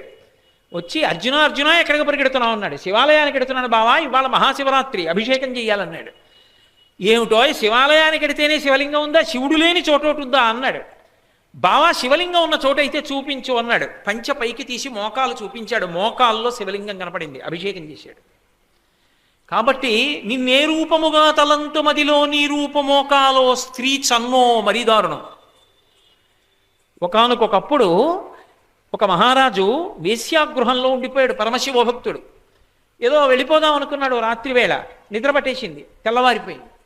మహాశివరాత్రి, ఎక్కడ చూసినా అభిషేక మంత్రాలు వినపడుతున్నాయి. అయ్యయ్యో మహాపాపాత్ముణ్ణి, వేశ్యాగృహంలో ఉండిపోయాను, ఎలా అభిషేకం చేయడం, తల్లడిల్లిపోయాడు. చుట్టూ చూశాడు, ఎక్కడన్నా శివుడు మూర్తి కనపడుతుందేమో అని. చిత్ర విచిత్రమైనటువంటి చిత్రములన్నీ పెట్టింది ఆవిడ. శివలింగం కోసం మనసు ఆర్తి చిందిపోయింది, ఎక్కడ కనపడుతుంది శివుడని.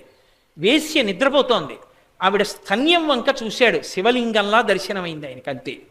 అక్కడ ఉన్నటువంటి నీటి పాత్ర తీసుకెళ్ళి, నమస్తే అస్తు భగవన్ విశ్వేశ్వరాయ మహాదేవాయ త్ర్యంబకాయ త్రిపురాంతకాయ త్రికాగ్నికాలాయ కాలాగ్నిరుద్రాయ నీలకంఠాయ మృత్యుంజయాయ సర్వేశ్వరాయ సదాశివాయ శ్రీమన్మహాదేవాయ నమః అని అభిషేకం చేశాడు. అందుకున్నాడు శివుడు. స్త్రీచన్నో మేకపింటికయు, అందుకే ఆచంటేశ్వరుడు అంటారు. చంటి చన్ను అన్న మాటతో వచ్చేటట్టుగా ఆచంటేశ్వరుడని పేరు ఆయనకి. మేకపింటికయో మరీ అన్యాయం. ఓ మేకలు కాసుకునేవాడు శివాలయంలో చూశాడు, రే మనం కూడా వాళ్ళలా అభిషేకం చేస్తే బాగుంటుందిరా అనుకున్నాడు. అభిషేకానికి మంత్రం ఏమొచ్చు, పాపం ఏం రాదు, ఎలా వెళ్ళి చేస్తాడు అభిషేకం? ఆలోచిస్తూ కూర్చున్నాడు. మేకలు మేత మేస్తూ ఉండగా ఓ మేక పెంటికలు వదిలిపెట్టింది. అది గుత్తిగా వదిలిపెట్టింది, అది కింద పడి ఆ గుత్తిలో ఉన్న పెంటికలన్నీ భూమి మీద అటు ఇటు చల్లాచెదరగా పడ్డాయి. ఒకటి లేచి ఇలా నిలబడ్డంలో శివలింగంలా కనపడింది నల్లగా. అబ్బా ఇది శివలింగం అన్నాడు. గబగబా వెళ్ళి మేక పాలు పిండాడు. ఓ కుండ పట్టుకొచ్చి శివ శివ శివ శివ శివ శివ శివ శివ శివ శివ శివ శివ శివ శివ అంటూ పోశాడు. అతని భక్తికి మెచ్చుకున్నాడు పరమేశ్వరుడు. మెచ్చుకుని కాటము అంటే మేక పింటిక, అందులోంచి శివలింగ రూపాన్ని పొందాడు. కాటేశ్వరుడు అంటే మోటుగా ఉంటుందని కోటేశ్వరుడు అన్నారు. భక్తికి మెచ్చుకుని పరమశివుడు ఒక మేక పెంటికలోంచి తాను ఆవిర్భవించిన రూపానికే కోటేశ్వరుడని పేరు. కోట్లున్నవాడని కాదు దాని అర్థం. కాబట్టి నిన్నే రూపముగా తలంతు మదిలో నీతి రూపు మోకాలో స్త్రీచన్నో కుంచమో మేకపెంటికయో. కుంచమో ఒక వైశ్యుడు ఉండేవాడు, ఆయనకి శివుడు అంటే మహాప్రీతి. వాళ్ళు ఎట్టి పరిస్థితుల్లోనూ కూడా కొలపాత్ర ఉంటుంది, ఆ బియ్యం అవి కొలిచేది పప్పులను, దాన్ని బోర్లించకూడదని. ఆయన ఏం చేసేవాడంటే ఎవరైనా వచ్చి అయ్యా ఏదో 1 కిలో ఆవాలు ఇవ్వండి అంటే కట్టిచ్చేసి మళ్ళీ ఇంకో బేరం వచ్చే లోపల ఈ పాత్రని తీసి ఈ కుంచాన్ని బోర్లించేవాడు. ఎవరికీ కనపడకుండా ఆ పక్కన బల్లెట్టి దాని మీద బోర్లించేవాడు. ఆ బియ్యం కాసిని తడిపి పక్కన పెట్టుకునేవాడు. శ్వేతాక్షతలు చాలుగా ఆయనకి, తెల్లటి బియ్యం చాలు. ఇది తీసి ఒక్కొక్కటి వేస్తూ ఓం నిధనపతయే నమః, ఓం నిధనపతాంతికాయ నమః, ఓం ఊర్ధ్వాయ నమః అని అదే శివలింగం అని పూజ చేసుకుంటూ ఉండేవాడు. ఇంకోళ్ళు ఎవరో వచ్చి అయా ఏదో కాశ ధనియాలి మళ్ళీ కట్టించేసేవాడు. ఆయన వెళ్ళిపోతే మళ్ళీ ఒక్కొక్క గింజ తీసివేస్తూ పూజ చేసేవాడు. ఆఖరికి అందులోంచే ఆ శివుడు ఆవిర్భవించి శివలింగ స్వరూపాన్ని పొంది కలిపేసుకున్నాడు వైశ్యుడిని తనలో. కాబట్టి మేకపింటికయు ఏం చెప్పమంటావు ఈశ్వర, నీ రూపం ఇది, నువ్వు ఇక్కడ ఉంటావు, ఇక్కడే ఉంటావని చెప్పడం ఎలా కుదురుతుంది? ఆపాతాళ నభస్థలంత భువన బ్రహ్మాండం ఆ విస్ఫురత్, అంతటా నిండి నిబిడీకృతమైపోయింది శివస్వరూపం, అది కానిది లేదు. కాబట్టి శంకరా మిమ్మల్ని ఏమని పిలవను, ఎక్కడుంటారని చెప్పడం సాధ్యమవుతుంది? కాబట్టి నిత్యాయ త్రిగుణాత్మనే పురజితే కాత్యాయనీ శ్రేయసే సత్యాయ, అన్ని లోకములు నిండి నివిడీకృతమైపోయినవాడా, ఇక్కడ అక్కడ అని తేడా లేకుండా 3 లోకములు, ఎన్ని లోకాలున్నాయో అన్ని లోకాలలోనూ నిండిపోయినటువంటి వాడు పరమేశ్వరుడు. చేరరాజు గారి కథ అని ఒక కథ చెప్తారు. ద్రవిడ దేశంలో ఇప్పటికీ అవయార కథలని ప్రఖ్యాతిగా చెప్తారు. ఒకప్పుడు అందరూ వెళ్ళి నది పొంగింది, దానికి గట్టు వెయ్యాలి, ప్రతి కుటుంబం నుంచి ఒక్కొక్కళ్ళు వెళ్ళి గట్టి వెయ్యాలన్నారు. పాపం అవ ఉంది, ఆవిడ కుటుంబం, ఆవిడకి ఎవరున్నారు, భర్త లేరు, పిల్లలు లేరు, ఎవరూ లేరు. పరమశివుడే వచ్చాడు. వచ్చి నాకు ఆకలేస్తోంది, ఏమైనా ఉంటే పెట్టవా అన్నాడు. అంటే ఆవిడంది ఏమీ లేవు, తుంపులు ఉన్నాయ్యా అంది. పోనీ తుంపులే పెట్టన్నాడు. తుంపులు అంటే మీకు తెలుసా? అట్లు వేసినప్పుడు అట్టు చివరి భాగంలో కొంచెం ఇలా ఇలా ఇలా ఇలా రకరకాలైనటువంటి ఇది వచ్చి అట్టు తీసేసినప్పుడు చిన్న చిన్న ముక్కలు ఊడిపోతాయి, దాన్ని అట్లకాడతో పక్కకి లాగేస్తారు, ఎర్రగా మంచి కరకరలాడుతూ ఉంటాయి. ఆ తుప్పులు ఉన్నాయి అంతే. అట్లన్నీ తినేశారు వచ్చిన వాళ్ళు బాటసారులు. నాయన తుంపులు ఉన్నాయిరా, అట్లు లేవుంది ఆవిడ. పోనీ తుంపులు పెట్టావా అన్నాడు. ఆవిడ ఆ అట్లు చిరిగిపోయిన తుంపు ముక్కలు పెట్టింది. ఆ తుంపులు తిన్నాడు.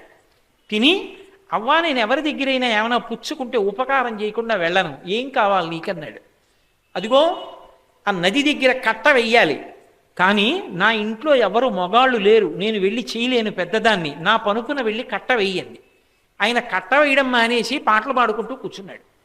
అటుగా వచ్చాడు రాజుకి సంబంధించినటువంటి అధికారి. ఏమిరా నువ్వు వేయట్లేదేం కట్ట అన్నాడు. వీళ్ళందరూ వేస్తే నేను వేసినట్టే అన్నాడు. అంటే నువ్వు పని చేయకుండా కూర్చుంటావా అని రాజుగారిని పిలిచాడు. రాజుగారి కోపం వచ్చి కొరడా తీసి ఒక్క దెబ్బ కొట్టాడు. కొట్టేటప్పటికి తన రాజ్యంలో కాదు, లోకంలో ఉన్న వాళ్ళందరి వీపు మీద వాత పడింది. అందరూ బాబోయ్ అని ఒక్కసారి అరిచారు. కుక్కలు, పిల్లులు, నల్లులు, తల్లో పేలు కూడా.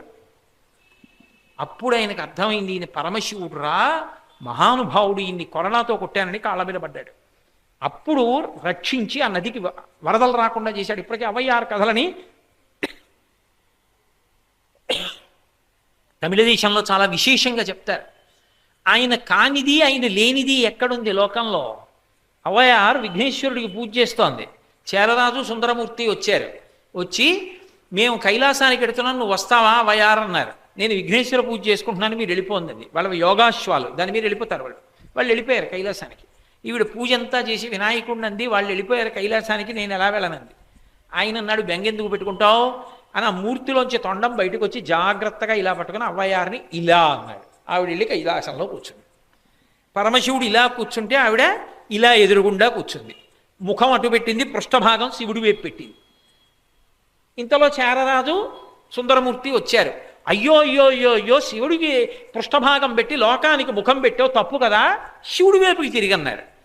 ఆవిడంది, పెద్దదాన్ని నేను ఎక్కడ తిరగలనాయా, మీరే తిప్పండి అంది. చేరరాజు, సుందరమూర్తి వచ్చి అటు తిప్పి కూర్చున్న ఆవిడ్ని తిప్పుదామని ఇలా తిప్పారు. ఇలా తిప్పి, ఇలా పూర్తిగా తిప్పితే కదా ఇటు తిరుగుతుంది, ఇలా తిప్పారు. ఇక్కడ సింహాసనంలో కూర్చున్న శివుడి సింహాసనం జర్రనట్టు వెళ్ళిపోయింది. అటు తిప్పారు అటు వెళ్ళిపోయింది, అటు తిప్పారు అటు వెళ్ళిపోయింది. ఆయన అన్నాడు, ఆవిడ్ని తిప్పకంటారా, నేను తిరుగుతున్నాను అన్నాడు. ఎందుకని ఆవిడకు నమ్మకం, శివుడు లేని చోటు ఇక్కడ ఉంది, అంతటా శివుడు ఉన్నాడని నమ్మింది ఆవిడ. అందుకే ఆవిడ ఎటుంటే శివుడు అటు తిరిగిపోయాడు. అది శివుడు అంటే, అంతటా నిండి నిబిడీకృతమైపోయినటువంటి మహానుభావుడు. కాబట్టి సత్యాయ, ఇది శంకరాచార్యుల వారి భావన. శివుడంటే కేవలం శివాలయంలో ఉన్నాడని మొదలుపెట్టాలి. విస్తారం అక్కడా ఇక్కడా కాదు, ఆయన లేని చోటు లేదు. నమస్యస్ప్యాయచ ఫేన్యాయచ శిఖత్యాయచ ప్రవాహ్యాయచ, ఆఖరికి నీటి మీద ఉన్నటువంటి నురుగు, పడుతున్నటువంటి వర్షం, మెరుస్తున్నటువంటి మెరుపు, ఆకాశం, దొంగ, దుంగ, వడ్రంగి, ఆవు, దూడ, ఆయన కానిది, ఆయన లేనిది లేదు లోకంలో, అన్నీ ఆయనే. అటువంటి శివుడు ఎవరో, ఎవరు తగ్గిపోవడం ఉండదో, ఎవడు ఉండకపోవడం ఉండదో, ఎవణ్ణి ధ్యానం చేస్తే వాడు మనం అవుతామో వాడు సత్యాయ. కాబట్టి నిత్యాయ త్రిగుణాత్మనే పురజితే కాత్యాయని శ్రేయసే సత్యాయ ఆది కుటుంబినే. ఇప్పుడు నేను ఆ ఆది కుటుంబినే మొదలుపెట్టాను అనుకోండి, అర్ధనారీశ్వరతత్వం అంతా చెప్పాలి. ఆయన ఎందుకు ఆది కుటుంబి అయ్యాడో చెప్పాలి. ఎక్కడవుతుంది? చాలు, ఓ శ్లోకంలో ఓ పాదమైనా సంతోషమే. ఒక్క పాదమైందిగా ఇవాళ. రేపు ఈ శ్లోకంలోనే మిగిలినటువంటి 2 పాదాలకి వ్యాఖ్యానం చేస్తాను. రేపు మళ్ళీ తిరిగి బహుశः రేపు ఇలా ఆలస్యం ఉండదు అని నేను అనుకుంటున్నాను.